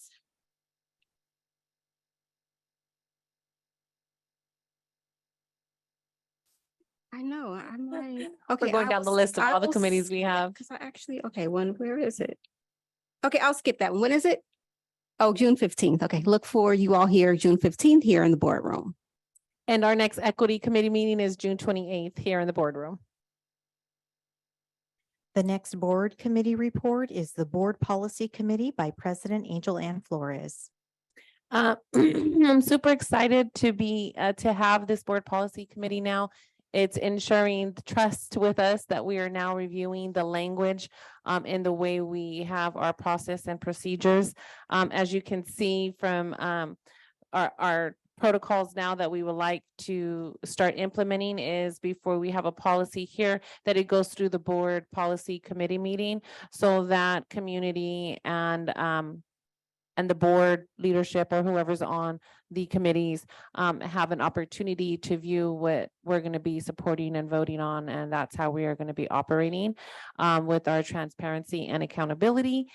So those who are showing up, thank you. And I'd like to say thank you to my colleagues on the board for offering their insight and to how we move forward with our policies. And our next policy committee meeting is June 26th. 23 here at 5:30 in this boardroom. The next committee report is the Budget Oversight Committee by Vice President Kanitha Stevens. Sure. So we've been looking at the budget. We know there's been a lot going on here at Stockton Unified, but with the help of Joanne and her team, we've really been drilling down on the numbers to make sure that we do have a stable district going forward. And our next it is actually our next meeting will be June 21st here at the boardroom at 4 p.m. The next board committee report is the Superintendent Search Committee by Vice President Kanitha Stevens. Oh my gosh, I led the best committee ever. I just want to point that out. We had a really awesome time meeting with community around picking another superintendent. I wouldn't be remiss to say we've had leadership here with Dr. Miller for the last couple of years. So we're excited about moving forward. And this committee has really brought like our district together to really have conversations about like what's needed for our students, and then how do we support not just our staff, but also our community across the board. So a lot of conversations and dialogue. I'm kind of sad to see this committee go away, but we do look forward to a bright future here at Stockton Unified with a lot of stakeholder engagement. So there's a lot of hype about where we're going as a district, and we look forward to seeing you all come out and support in various ways. So, and then thank you to Dr. Miller, who's been leading for, I guess, almost to a year now. So yeah, thank you for your support. So. The next board committee report is the Transformative Justice Committee by Clerk Sophia Colon. Hello, everyone. So with the Transformative Justice Committee, we've actually reviewed some restorative justice resolutions that were passed in previous years. So we're going to continue to drill down on restorative justice practices here for the district. Our next meeting will be August the 14th at 5 p.m. here in the boardroom, where we'll just continue that conversation. Thank you. The next board committee report is the Black Students Thrive Committee by Vice President Kanitha Stevens. Sure. So thank you to Tiffany and Dr. Murphy, and also to Dr. Ramirez. There's been a lot of conversation, and we've probably kept Tiffany and Dr. Murphy up a lot since implementing the majority of our subcommittees. There's a lot of cross alignment happening. So we're looking at the LCAP. We're supporting the LCAP in various levels, not just with Black Students Thrive, but making sure that after our families leave Black Students Thrive, they head over to the LCAP committee that happens upstairs. So a lot of good work. There's been a lot of data conversations coming from both Tiffany and Dr. Murphy about how do we move our district in the right direction. We also have some focus groups that Dr. Murphy is leading as well, another level of just being able to think together with our community, and not just our communities. He's been pulling in our students as well to do a lot of work. So at the next meeting, we'll be talking about the roadmap for students. How do we have those conversations with our directors and also at the site level, but also picking up some low-hanging victories that we can move forward in the short term, and then building out a longer plan. And then thank you, Dr. Ramirez, for coming out and supporting all the great work that we're doing. And we know that it's been a lot of late nights for all of you, but the work is getting us all moving in the right direction. So thank you all for the hard work that you're lifting up for Stockton Unified School District. Do I have another committee? Is that it? Okay. All right. Okay, moving on to item 10.2 for the brief brief reports on trustees' activities, and Christina will read the oral announcement and Yvette will be the timekeeper. And for time's sake, we'll go ahead and drop it down to 2 minutes per report. This is the opportunity for each trustee to make a brief announcement or to give a brief report on their own recent activities at the district pursuant to the Brown Act, Government Code Section 54954.2A3. There will be a 2-minute limit per report. Thank you. Okay, we'll go ahead and start to my right, from my right. Trustee Donald, Daenerys. All right, so this past Sunday, I got to join the SUSD Black Educators Association graduation ceremony at Chavez High School. This was for Black students throughout the county. It was really special to me. It's my first time joining this graduation. I just wanted to give a shout out to the African American Black Pack and other parents who made it happen. I also joined the LCAP session, one of them at Hilton. Another shout out to Dr. Murphy and Miss Ashworth. I also got to visit Weber Institute to listen in on their senior project presentations. It was really cool. I got to sit in to 2 student presentations with CTE Director Nathan Haley, Principal Osman Zarif, and other Weber counselors and teachers. I also joined the district's first Mariachi Festival hosted at Cesar Chavez High School. It was really beautiful. It brought students from elementary schools to the college level. This event included mariachi groups from Chavez, Edison, Fremont Lopez, Huerta, Peyton, Delta College, UC Davis, and University of Pacific. I got to buy a really cool shirt memorializing the day, really good tacos. And then more end of the year stuff. I got to join Washington Elementary's end of the year show out. All the students did poetry, dances, skits, and singing. It was really, really awesome. And I also just want to end with Happy Pride Month. Thank you, Trustee Daenerys. I'm excited to just say that I was able to visit every school in my area before the end of the year. That was one of my goals. I've learned how to juggle some time management with my personal life and work life. And so that was one of the main things I wanted to make sure that I at least met with every principal. From those visits, I was able to learn about just how each school thrives and also their concerns. So I saw a lot of wonderful activities. Our students are really active and they're really creative and just they're thriving, right? But there are some concerns. And so just in general, across my area, special ed is a big concern. And it's something that I hope to continue to just learn more about and how my role can help to address this concern with our area. Some fun things. I also got to attend the Mariachi Festival. It was the first scholastic mariachi festival in our area. And just, it'll just continue to grow from here, I know. One of the things that was really exciting to attend was seeing various ages. So we had young students, parents, grandparents. It really was a family affair. And just echoing one of the comments from Principal Cardenas Sanchez is that the hope is that our schools become hubs for our families to thrive. And that was just an example of what that vision, bringing that vision to life. So just keeping my comments brief. I think we're ending the year in a good place. And I'm just thankful to be in this position. So thank you.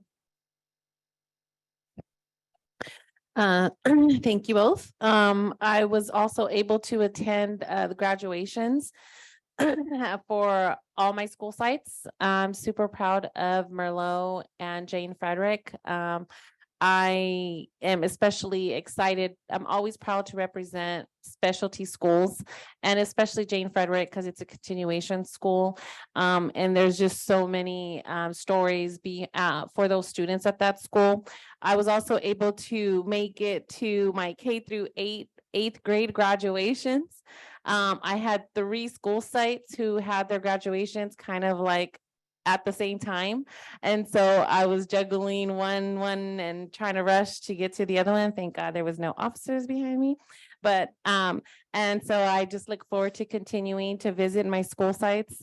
I was also able to attend the Comunidades Unidos community organizing meeting to give a state of the district on where we're at. And so they are interested in being invited more to our community events. So we need to put them on the invite list so that this way we have a Latino community coming in to have a voice.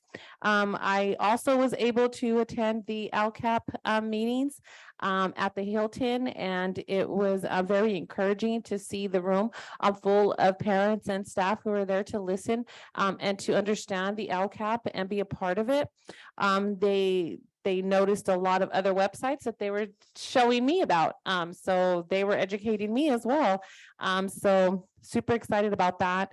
And then I was able to make it to Weber to see a college acceptance, and they accept sports scholarships to go to football, and they have their signing agreements and contracts. Well, they have a college acceptance day. And so I was super excited to see them accept their college acceptances, and I'm good. Thank you. I made it in time. Ready?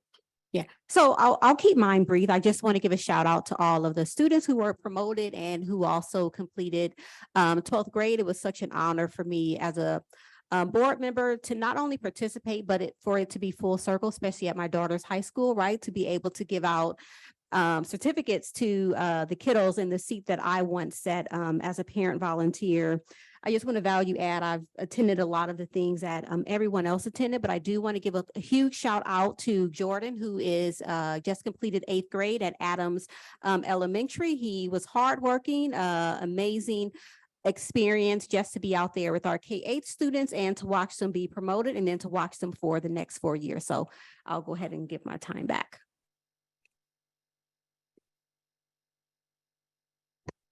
Good evening again. Thanks for being with us today. And I had the pleasure to attend many promotions that I can. Graduations, I had the privilege to give the high school diploma to my daughter, to my niece, to my son. So this year is an amazing year for me and my family. And also in one of those promotions from 8th grade, many or the majority of the students going to be part of the Franklin family. Only 3 going to Venture Academy, 2, I can remember, 2 to Health Career Academy, 1 to Merlo Institute. I'm to Weber Institute. So it was an amazing year. The graduations rate, it increased. Thanks, I wanted to thank to all of those who work with those students, to those who always believe in those students, that they never doubt about those students, especially to those teachers, especially to special ed teachers. They did an amazing job with those students. I was part of that promotion from special ed, young adult program. It was amazing. That's the best reward I can receive for being a board member. So just continue to do the best job and the best support for those students. They need to hear at least a word from you guys saying that you can do it. You always can do whatever you dream to be. Never tell them you can't. Because that could be, if they dreaming big, that word could be put onto the floor. So always believe on those students. Never put, oh, thank you anyways. And have a blessed night.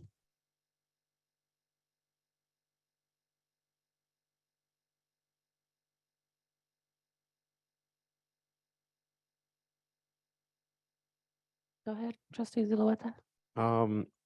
Just good evening, everyone. I'm going to go ahead and cede my time. It's getting pretty late. Thank you for being here this evening. Thank you, Mr. Zuleta. My name is Cecilia Mendez. I'm a Board Trustee Area 1. I received many phone calls around maybe 47 or 48 Those are the ones who answer. Many then I did not answer because I could not do it. Sometimes when people call you, you are on the phone for a very long time. Also, I wanted to let you know that the graduation of Edison High School was fantastic. It was packed. People were so happy. I was able to take pictures with the parents. I also show up to the job program. My son graduated. I do have a son who's a special high maintenance disabled, who have been put up with a lot now that I'm a board member. And I appreciate everybody who call me and ask me questions, but it's things that I cannot discuss over the phone. If they would like to have an appointment with the new superintendent or with our intern superintendent right now, make a phone call and ask you questions or have an appointment with the attorney. I cannot help some questions and they are very personal or is for people who are getting hired here in this district. Number two, I would like to thank San Joaquin School for inviting me. It was a beautiful event. TAF, everybody, San Joaquin did an excellent job with the parents. TAF did an excellent job with the parents also. They do help out the parents with coffee meetings. I think that the principals sometimes don't get enough credit, but they do try their best. And sometimes we need to let them do their job. Thank you so much. Thank you for everybody who come in and thank you for everybody who come and spoke and have a lovely evening. Thank you. Moving on to item 10.3, approval of expenditure for Stockton Unified School District board members and superintendent to attend the California School Boards Association CSBA Annual Education Conference in San Francisco, California on November 30th, 2023 to December 2nd, 2023. Can I get a motion? Motion Stevens. Second. Any discussion?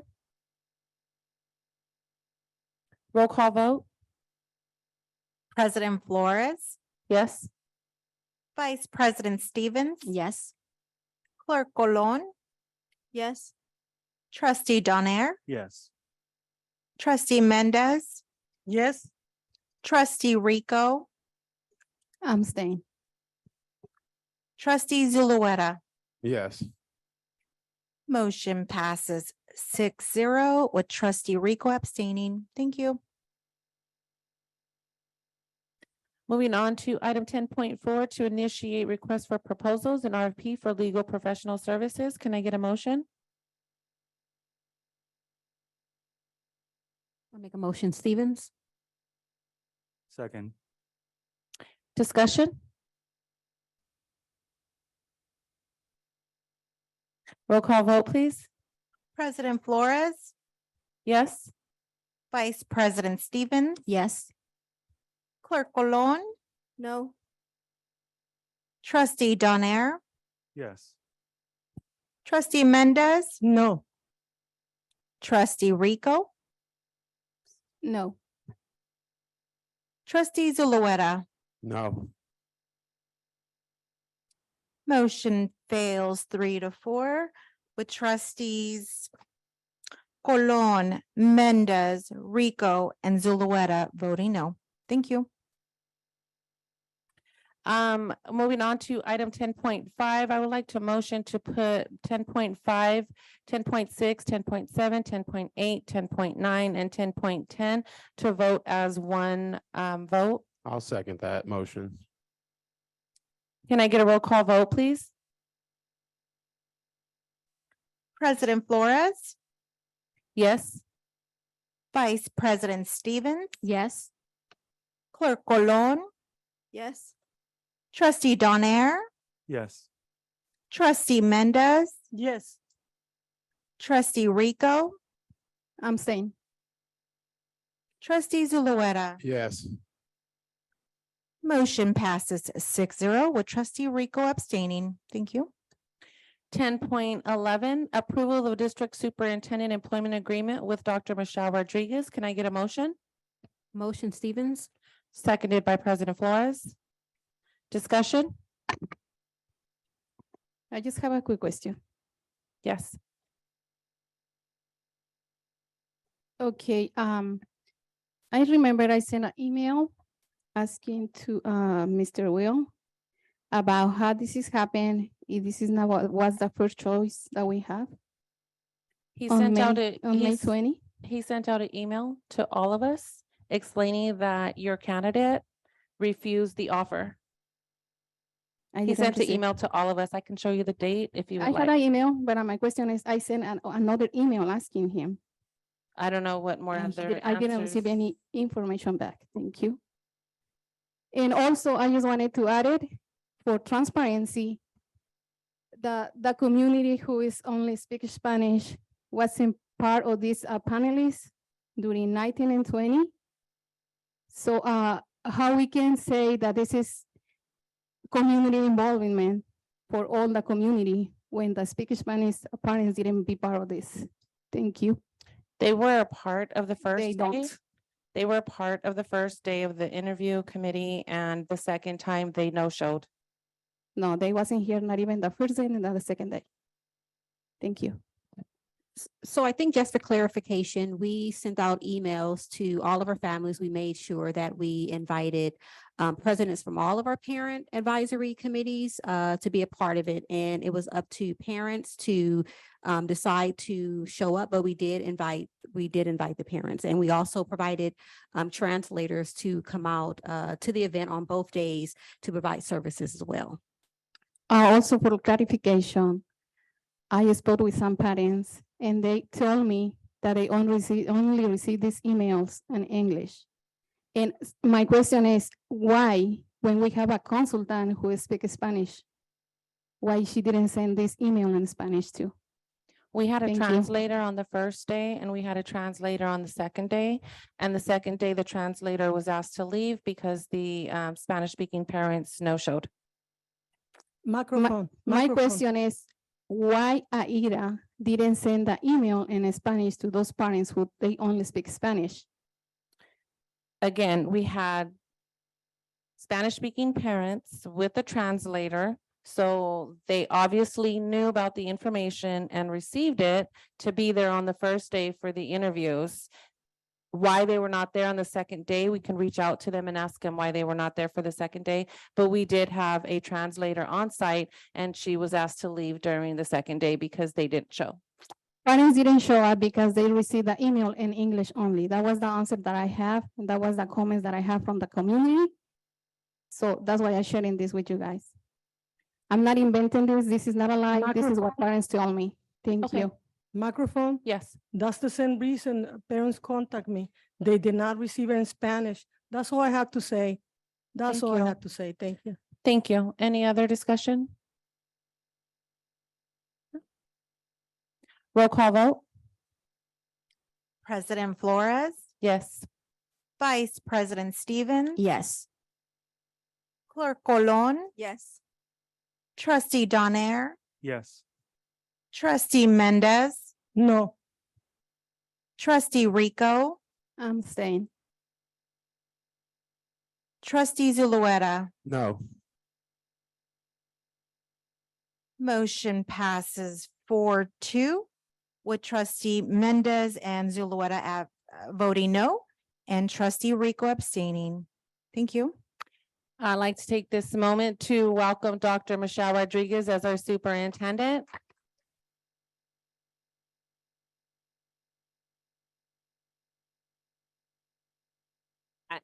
I appreciate the support of the board, both the trust and the confidence that you are putting in me. It is such an honor to be your next superintendent. So quiero dar las gracias a la mesa directiva para la confianza y también el apoyo que me está dando. Es un honor ser nombrada la superintendente del distrito de Stockton. So something that I'm committed to is one, elevating the voice of students, making sure that we are collaborating with all. So when we're talking about parents, students, staff, community members, because when it comes down to it, we all want the same thing, which is we want Stockton to be the first choice and the best choice for our students.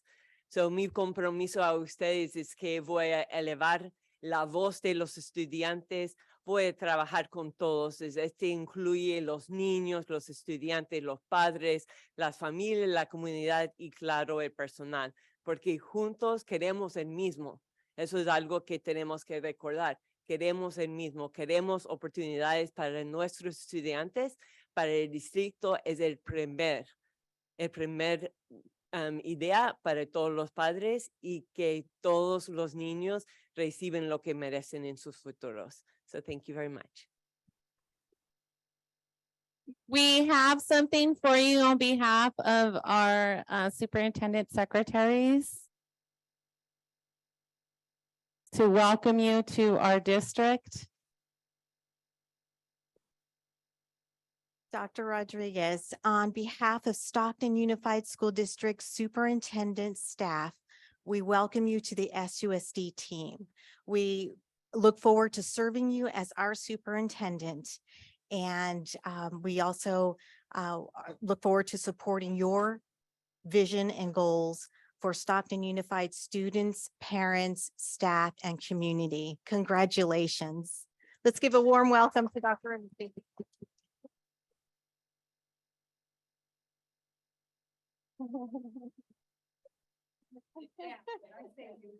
Can we get a picture with all of you?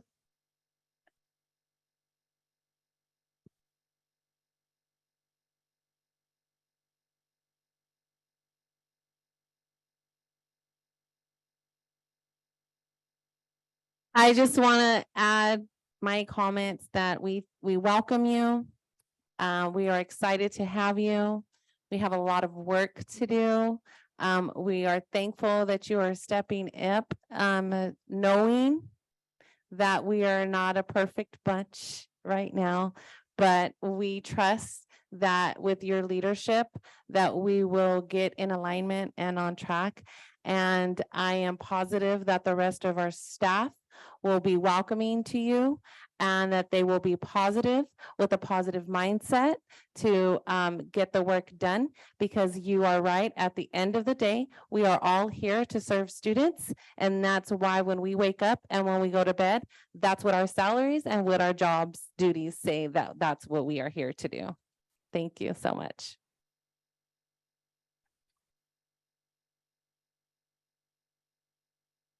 Okay, moving on to item 11.2, approval to ratify.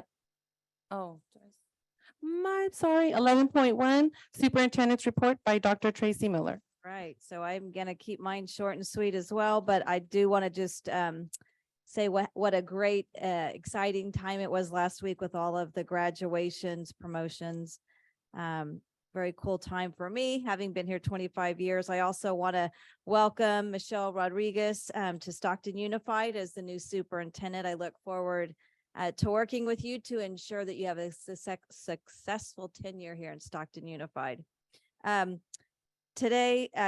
today I attended the memorial service of Laura Lipner.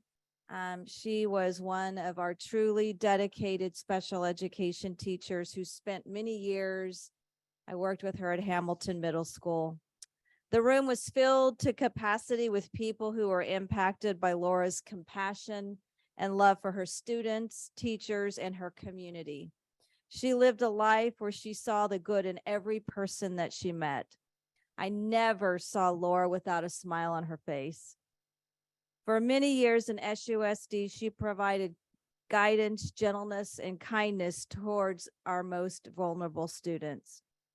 She lived a life of spreading joy, goodness, compassion, kindness towards others.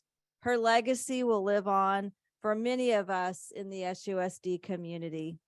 I would like to take this moment to have a moment of silence in honor of Laura Lipner and to the many SUSD educators who spent their careers giving their all for our students. Then let that moment of silence give you time to reflect on how you can spread kindness, empathy, and grace towards others you encounter in your daily journey. So just a moment of silence, please.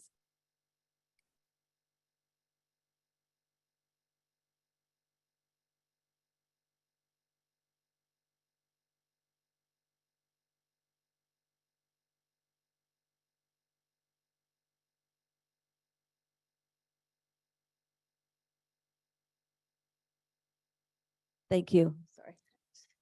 Moving on to item 11.2, approval to ratify an amended agreement to furnish consultant services with Tri Group Inc. for the Human Resources Department. Can I get a motion?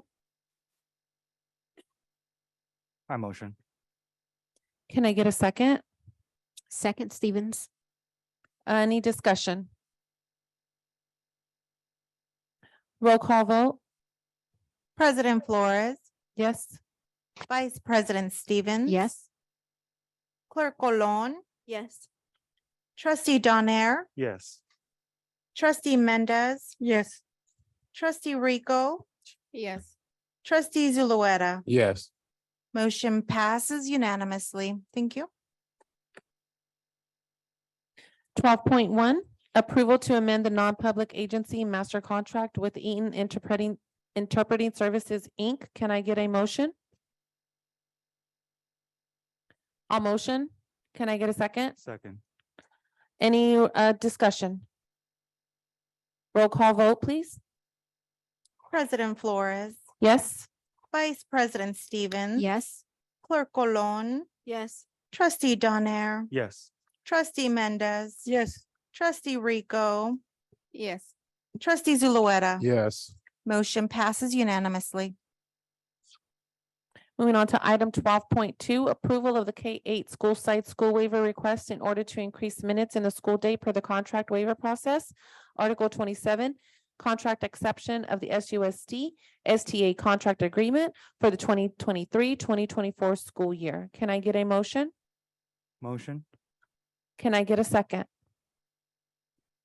Second. Call for discussion? No discussion, roll call vote, please. President Flores, Yes. Vice President Stevens. Yes. Clerk Colon, Yes. Trustee Donaire. Yes. Trustee Mendez. Yes. Trustee Rico, Yes. Trustee Zulueta. Yes. Motion passes unanimously. Thank you. Item 12.3, approval of the request for the comprehensive high schools and specialty high schools to maintain the current waiver schedules through the contract waiver process, and Article 27 contract exception for Article 6.1.1.1 of the SUSD STA agreement for the 23-24 school year. Can I get a motion? Motion, Stevens. Second. Call for discussion? Roll call vote, please. President Flores, Yes. Vice President Stevens. Yes. Clerk Colon, Yes. Trustee Donaire. Yes. Trustee Mendez, Yes. Trustee Rico, Yes. Trustee Zulueta. Yes. Motion passes unanimously.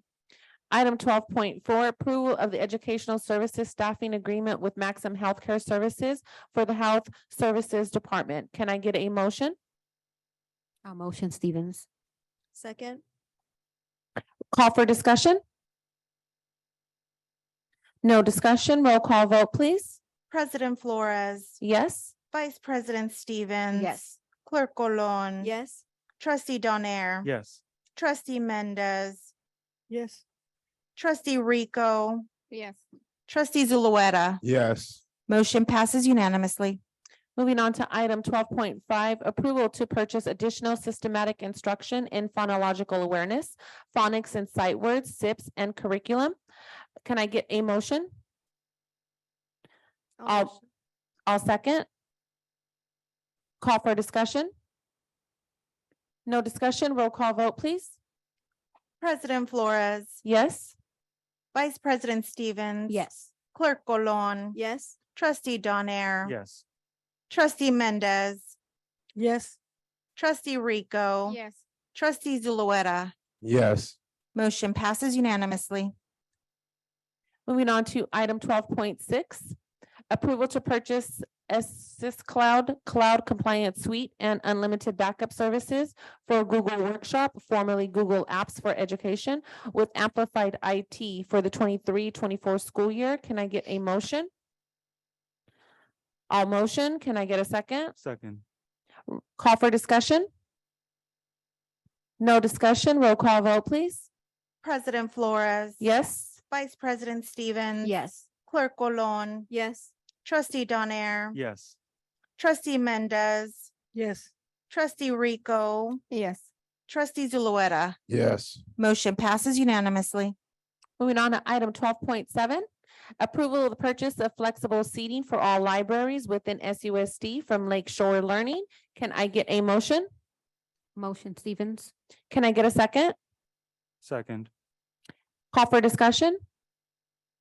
No discussion, roll call vote, please. President Flores. Yes. Vice President Stevens. Yes. Clerk Olon. Yes. Trustee Donaire. Yes. Trustee Mendez. Yes. Trustee Rico. Yes. Trustee Zulueta. Yes. Motion passes unanimously. Moving on to item 12.8, approval to purchase Apex Learning licenses and services for the 23-24 school year. Can I get a motion? Motion Stevens. Can I get a second? Second.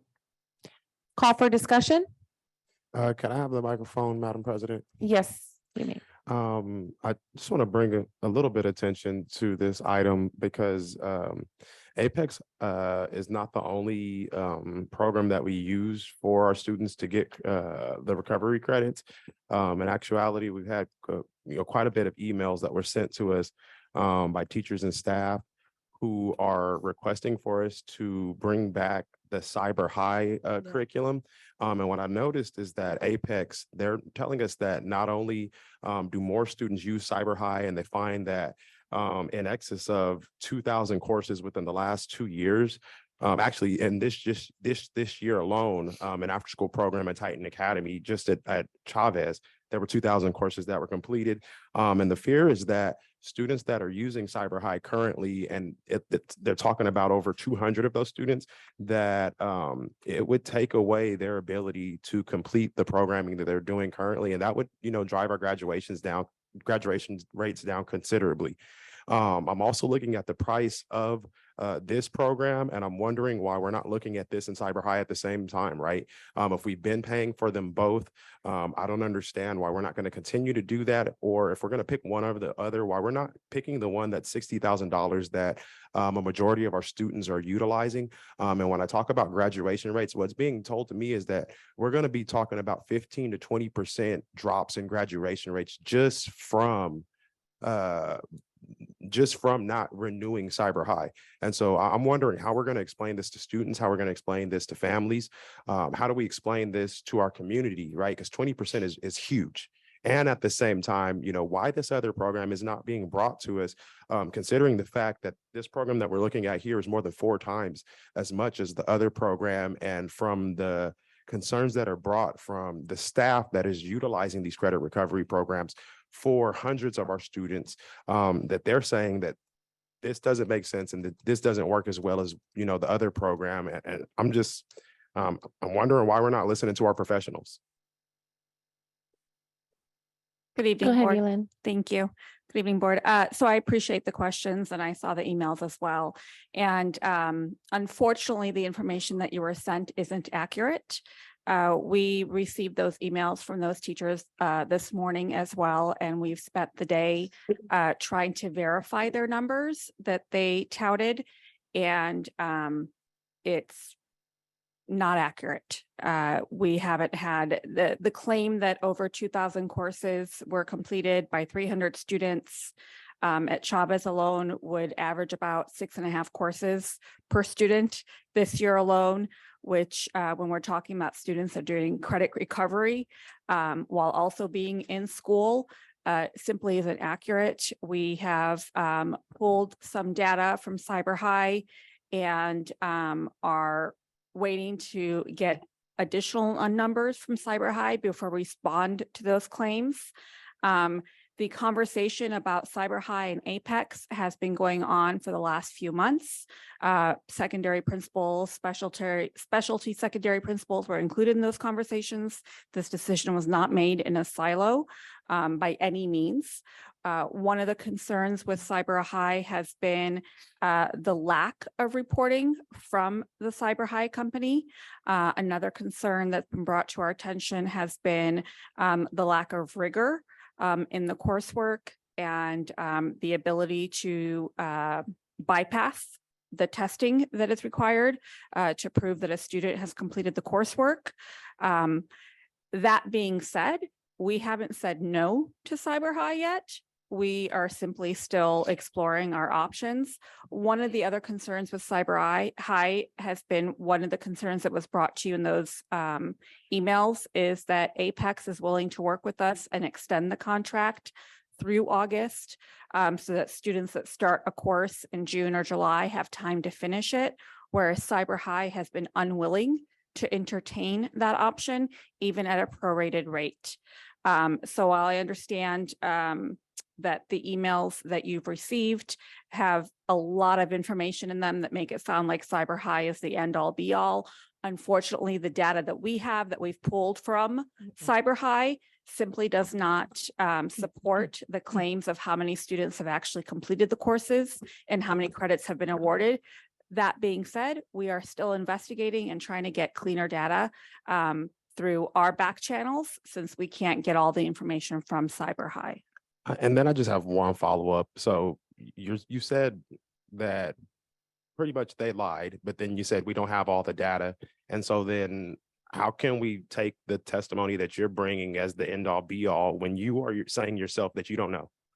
It's a little bit odd to me just in hearing it, because you're saying we don't have the direct information, the numbers, and they're saying, hey, we do have it, and you cannot bring us that or haven't brought us the data to invalidate what they're saying, nor to validate what you're saying.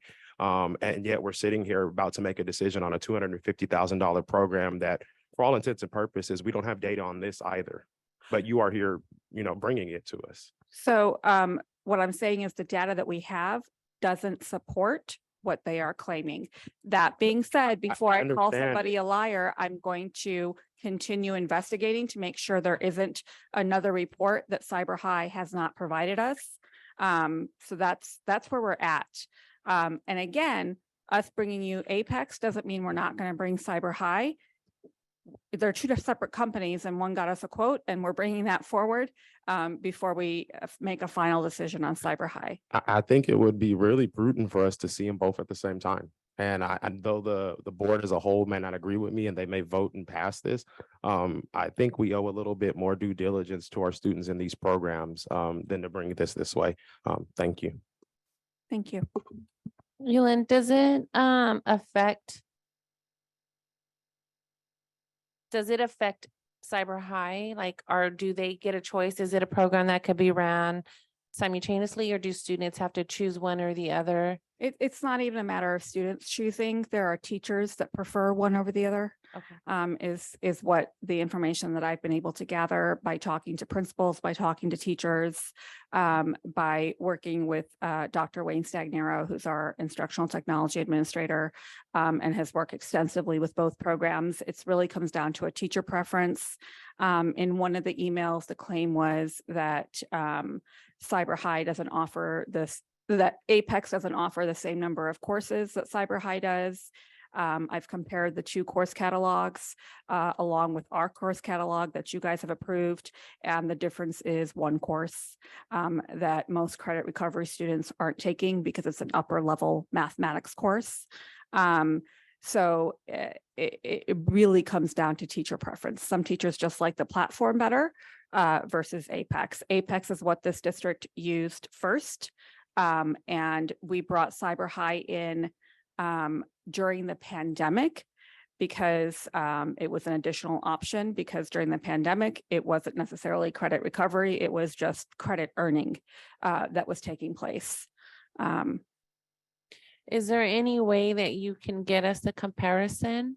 Absolutely. And then if we were to table this, does it have any effect on the contract to continue their services? Or no, we're still good. Again, especially because Apex is willing to give us grace because we have a long-standing relationship with Apex. So we can table it to the next one and still be okay in terms of the courses the students are in. And then would you be able, that give you some time to compare the data from Apex to Cyber High? And again, I just want to ask again that we're not losing one or the other. We're still going to have both, and teachers and school sites can still choose one or the other. Our preference for a number of reasons is to try to streamline back to one, because having two does create this issue of this preference that develops over time, right, from teachers. And again, there's some concerns about the rigor of one versus the other. So that's why we were trying to go back to having one versus two. But that final decision, again, wasn't made yet. But we need to evaluate. And our intent through the curriculum department was to then bring forward this coming year other options to pilot so that we're making an informed decision from all of our options. Cyber High was brought on by Dr. Villaseñor, I believe, or Miss Villaseñor. Point of order, I checked the board document. Cyber High has been here since 2019, 2020 before the pandemic. That is correct. 2020 is the pandemic year. It That's the year we actually- shut down. It was brought in before that. And so I just want to make it clear, I could look it up now, but or I could send it to you, but it was brought in before the shutdown of the pandemic. Actually, it was just a, well, it was a point of order. I was just trying to make sure that the information we're getting is correct. I wasn't going out of my way to try to say. And I've been anything to waiting let for you my in. turn. Yeah, so it's my understanding that the increase of this use and the reason we continue with both contracts was because it became more popular at that time. But we're happy to bring back the data again, once we have it clear. Again, it's difficult for Cyber High to provide us, or they're unwilling or they're unable. They haven't. We've been requesting mid-year data. We've, Dr. Stagnero has pulled data himself in an attempt to provide a clear comparison and to have a more informed decision, but we're happy to bring it back and we're happy to provide more data. President Flores. Yeah, I know time. Can I have Oh, my, go ahead. I was just Can gonna say, Dr. Ramirez answer? my apologies, trustee Mendez. I was just gonna recommend that we table and bring back with the data that's being requested. I think that that's a fair request. And then that'll give the staff to do more research. I think that it is essential that we bring back data on rigor. I think as we're moving forward, developing, having conversations around equity access to platforms instruction, I think that that is a very important point. And maybe we could even have some of our principals come and speak on the behalf of whatever program, we bring forward. So I Can agree. we also hear from some teachers? Because Yeah. they're the ones using it. We can do So that. I'll go ahead and motion to table this for now. I was waiting for my turn. Due to time restraints, trustee Mendez, it's 10:07 and we have to end. If not, we're gonna have to extend the meeting. So for time's sake, we're gonna motion to table it. Excuse me. And you can email. Excuse me, President Flores, I think there's currently a motion that's been seconded to accept or to. No, it was called for discussion. We didn't accept it, anything. We didn't roll. No, I it wasn't thought- motion I first thought and there had been second. a motion that was second. So the trustee who made the motion can withdraw that motion. And then someone can make a motion to table, which I can has to be withdraw. voted on it. I don't recall who made the motion. It was me. Yeah, I'll withdraw my motion. Okay, so now we can motion to table the item for next board meeting with more data and information. And I'll with second support. that. And then is there still a chance for discussion? Because there was. another motion. It's already time to go. So call discussion and roll call vote, please. President Flores. I'm sorry, who made the motion and you made the second? You make the motion? No. Okay. Yes. Vice President Stevens. Yes. Clerk Colon. Yes. Trustee Donaire. Yes. Trustee Mendez. No, Trustee Rico. Trustee Rico, is that yes? Yes. Okay, thank you. Trustee Zulueta. Yes. Motion passes 6-1 with trustee Mendez voting no. Thank you. Moving on to item 12.9, approval of the contract extension agreements for El Concilio to provide additional line staff for extended day year, expanded learning opportunities program for the 2023-2024 school year. Can I get a motion? I make a motion. Can I get a second? second. Any discussion? Yes. So my concern with this one, I wasn't sure, Mary is still here. I don't know if this is something you would answer, but my concern is that this organization was called out in the grand jury report because of low scoring. So now we're coming back with with an agreement. Have we scored them again? Have we saw improvement? Like what's different now versus the original agreement? This was just a follow-up, a follow-through with an extension, as we have done before, but again, what happened prior to us now, we weren't a part of that. We were just following through with moving forward. We had evaluations, which overall just sites just agreeing to want to work with them, but it wasn't anything formal. If there needs to be something else on another level, then that you would make that decision. So when you had the evaluation of by sites, can you tell us maybe any feedback? Yes, that was also submitted, I believe, to you all, but a lot of the majority was overwhelming with wanting to still work with them. But however, there were one or two concerns with it, with some sites as well. And I don't have that on me, but I know that it was, they were there to ask, yes, do you still want to work with them? And then the majority said yes. And I believe we had one or two that said no. And so they had their data and information that was written in there as to how they felt. A lot of the staffing in general, all of, again, at the staffing level, working directly with students, that's what the feedback is, more or less very similar to the other agencies. Staff needs some training, need support, more basic communication. That across the board is universal. But as far as there was another organization, there was one site that shared something a little bit deeper and more further on that, which I believe was shared with you as to why they do not want to continue. Are you done? Microphone? You said that you provided us evaluations? I believe so. Oh, no, it wasn't. Forgive me. No, that is a process that we have, that we follow as to a site chosen our principals. Yes. Okay, because we didn't get the evaluations, and Okay. if you have them, we would like to see them. Yes, we do. It was presented, but I don't know. Again, you had asked for data. We have data. I want to be very clear. We're very, this is a program that is founded on data. Again, today I was told that this would just be brief and as much as you can and not to give as much information. So forgive us for what we may be lacking. Please know that we do have it. I want to be very clear on that. So whatever that you need for reassurance or just for learning of information, we can do the best we can to provide you with that information. Thank you, Mary. Can I have the microphone? It's my pleasure. Yes, we can make it quickly. Yes. When you say then always vendors, you always have little things with vendors. Little things with vendors. Like, with the workers, them Community. people that said, because I did have a very good report from many of the sites.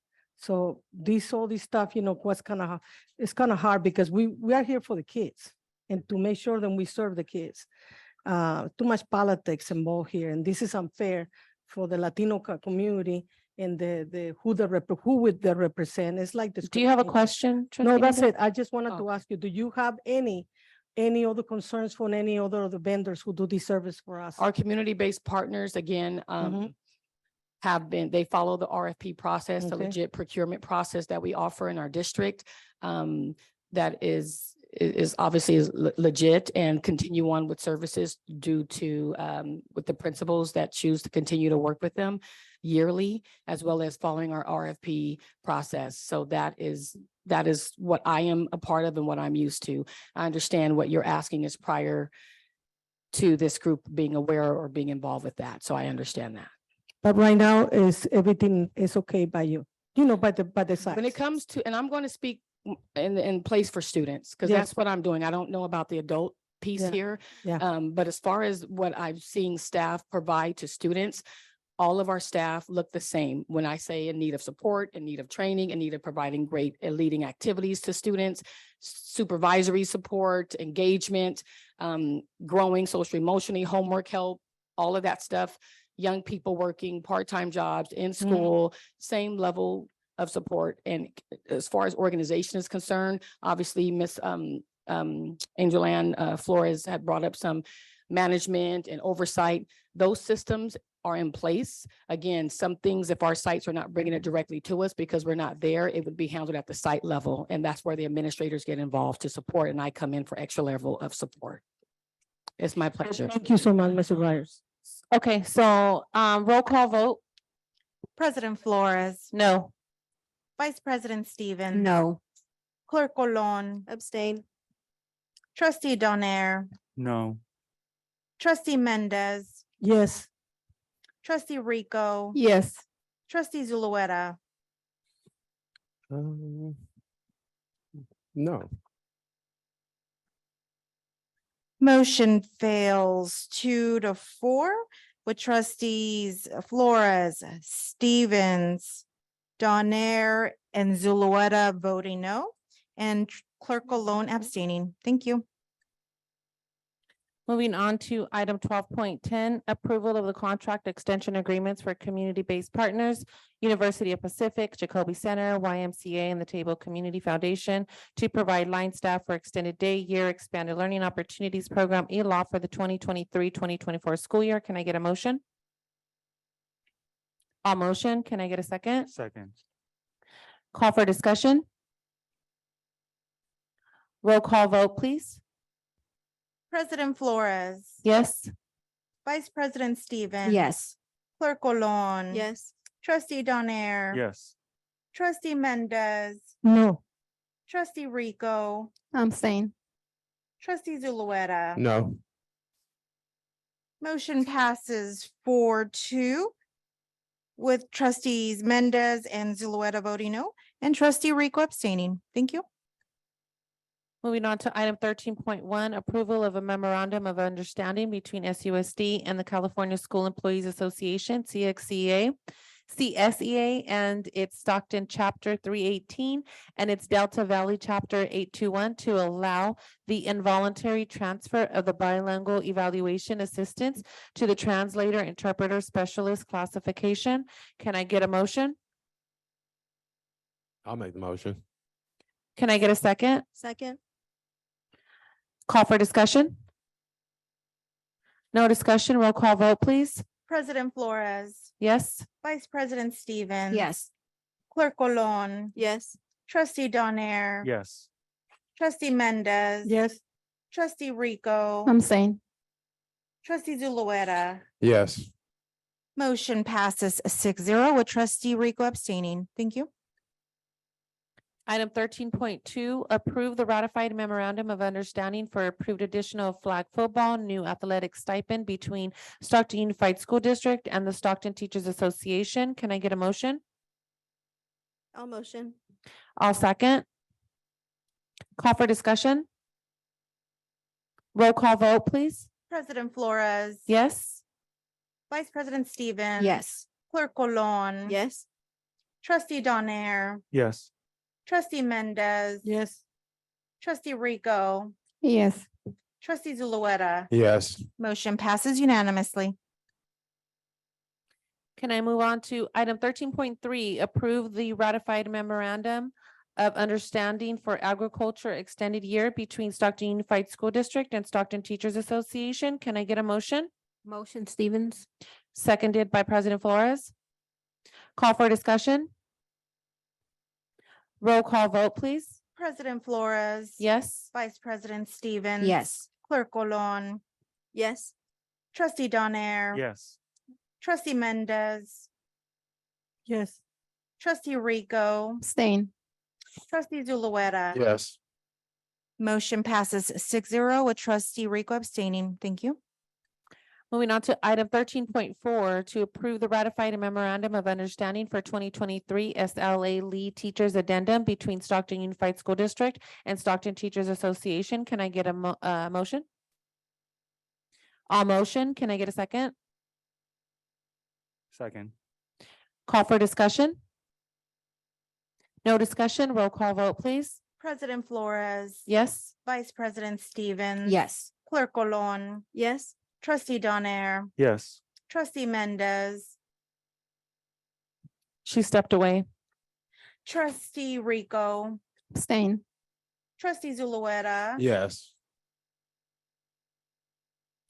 Motion passes 5-0 with trustee Rico abstaining and trustee Mendez is absent. Thank you. Item 13.5 to approve the ratified special position exchange coordination memorandum of understanding between Stockton Unified School District and Stockton Teachers Association. Can I get a motion? I'll motion. Can I get a second? Second. Call for discussion? No discussion, roll call vote, please. President Flores. Yes. Vice President Stevens. Yes. Clerk Colon. Yes. Trustee Donaire. Yes. Trustee Mendez. Trustee Rico. Yes. Trustee Zulueta. Yes. Motion passes 6-0 with trustee Mendez is currently absent. Thank you. Moving on to item 14.1, adoption of resolution number 22-96, approving and adopting school facility needs analysis and authorizing alternative school facility fees. Can I get a motion? Motion. Can I get a second? Second. Call for discussion? Roll call vote, please. President Flores. Yes. Vice President Stevens. Yes. Clerk Colon. Yes. Trustee Donaire. Yes. Trustee Rico. Yes. Trustee Zulueta. Yes. Motion passes 6-0 with trustee Mendez being absent. Thank you. 14.2, adoption of resolution 22-103, accepting a CalShape program grant for district-wide ventilation program and delegating authority to enter into a grant agreement with California Energy Commission. Can I get a motion? Motion. I'll second. Call for discussion? No discussion, roll call vote, please. President Flores. Yes. Vice President Stevens. Yes. Clerk Colon. Yes. Trustee Donaire. Yes. Trustee Rico. Yes. Trustee Zulueta. Yes. Motion passes 6-0 with trustee Mendez being absent. Thank you. Moving on to item 14.3, adoption of resolution 22-104, accepting a CalShape program grant for district-wide plumbing program and delegating authority to enter into a grant agreement with California Energy Commission. Can I get a motion? I'll motion. I'll second. Call for discussion? No discussion? Roll call vote, please. President Flores. Yes. Vice President Stevens. Yes. Clerk Colon. Yes. Trustee Donaire. Yes. Trustee Rico. Yes. Trustee Zulueta. Yes. Motion passes 6-0 with trustee Mendez being absent. Thank you. Approval, item 14.4, approval of awarding contract extensions, cooperative agreements, and non-competitive procurement of RFP number 1056, third-party providers for equitable services, Title 1, 2, 3, 4, and CARES Act in non-public schools, Fax Education Solutions, LLC. Can I get a motion? Motion. Can I get a second? Second. Call for discussion? Roll call vote, please. President Flores. Yes. Vice President Stevens. Yes. Yes. Clerk Colon. Yes. Trustee Donaire. Yes. Trustee Rico. Yes. Trustee Zulueta. Yes. Motion passes 6-0 with trustee Mendez being absent. Thank you. Moving on to item 14.5, approval to purchase laptop computers with Dell Technologies under the NASPO Value Point Cooperative Purchasing Program. Can I get a motion? I'll make the motion. Second. Call for discussion?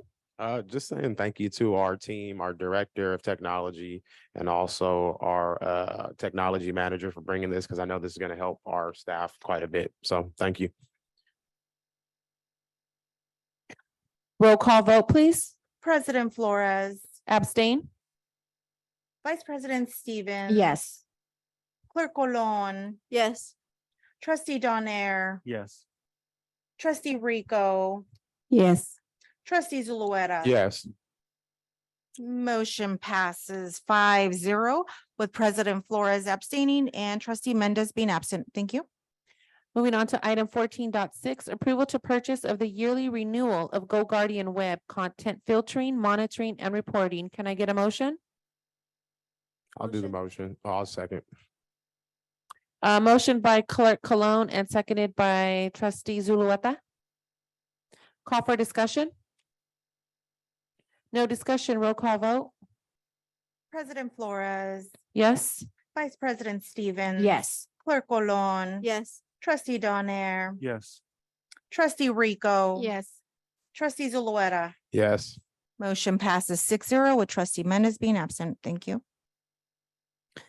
Item 14.7, approval of amendment number 1 and change order number 001 to the independent contractor agreement with KYA Services LLC for the Van Buren Elementary School Play Structure Installation Project. I'll go ahead and motion. Can I get a second? Second. Call for discussion? No discussion, roll call vote, please. President Flores. Yes? Vice President Stevens. Yes. Clerk Colon. Yes. Trustee Donaire. Yes. Trustee Rico. Yes. Trustee Zulueta. Yes. And waiting for trustee Mendez. Okay, motion passes 6-0 with trustee Mendez being absent at the time of vote. Thank you. Item 14.8, approval of change order number 3, reprographic soundproofing and roof observation repair and amendment number 4 to the leaseback contract with S+B James Construction California, Inc. for the Arthur Coleman Jr. Administration Complex renovation project. Can I get a motion? I'll make the motion. Can I get a second? Second. Call for discussion? No discussion, roll call vote, President Flores. abstain? Vice President Stevens. Yes. Clerk Colon. Yes.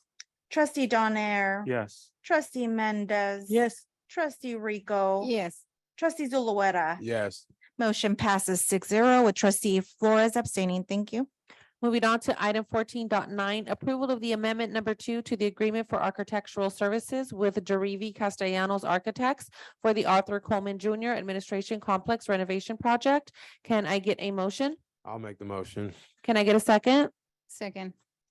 Call for discussion? No discussion, roll call vote, please. President Flores. Abstain? Vice President Stevens. Yes. Clerk Colon. Yes. Trustee Donaire. Yes. Trustee Mendez. Yes. Trustee Rico. Yes. Trustee Zulueta. Yes. Motion passes 6-0 with President Flores abstaining. Thank you. Excuse me, President Flores, I'm just looking at the time. I know, that's why I'm going really, really fast. 14.10, approval of the agreement to furnish consulting services with Center for Transportation and the Environment, Inc. for the Transportation Department. Can I get a motion? I'll make the motion. Second. Yeah, that was good. Yeah, that was good. Call for discussion? No discussion, roll call vote, please. President Flores. Yes? Vice President Stevens. Yes. Clerk Colon. Yes. Trustee Donaire. Yes. Trustee Mendez. Yes. Trustee Rico. Yes. Trustee Zulueta. Yes. Motion passes unanimously. Okay, so Doug, I know we got 2 minutes left. Items 15.1 to 15.8, can we vote on all of those as one? You can also extend the meeting by 5 or 10 minutes to vote on them separately as they are agendized separately. Can we vote them on as one? If the board agrees, if you get I would say a motion to vote on them all I'll as second one. it. All right, I motion to vote on item 15.1 to 15.8 as one. And I think I hear you're motioning to approve 15.8. To approve, yeah, to approve I'll second 15.1 the to motion to approve 15.1 through 15.8. And then can we do an all roll call vote? So all those in favor say aye. Aye. Any abstentions? I'm staying. Sorry. We got one, Can I change mine to abstain? yeah. So we have 2 abstentions. Trustee Donaire and trustee Rico. And 5 yeses. I know, because I'm good. I'm just kidding. All right, call the meeting to adjourn at 10:29 PM.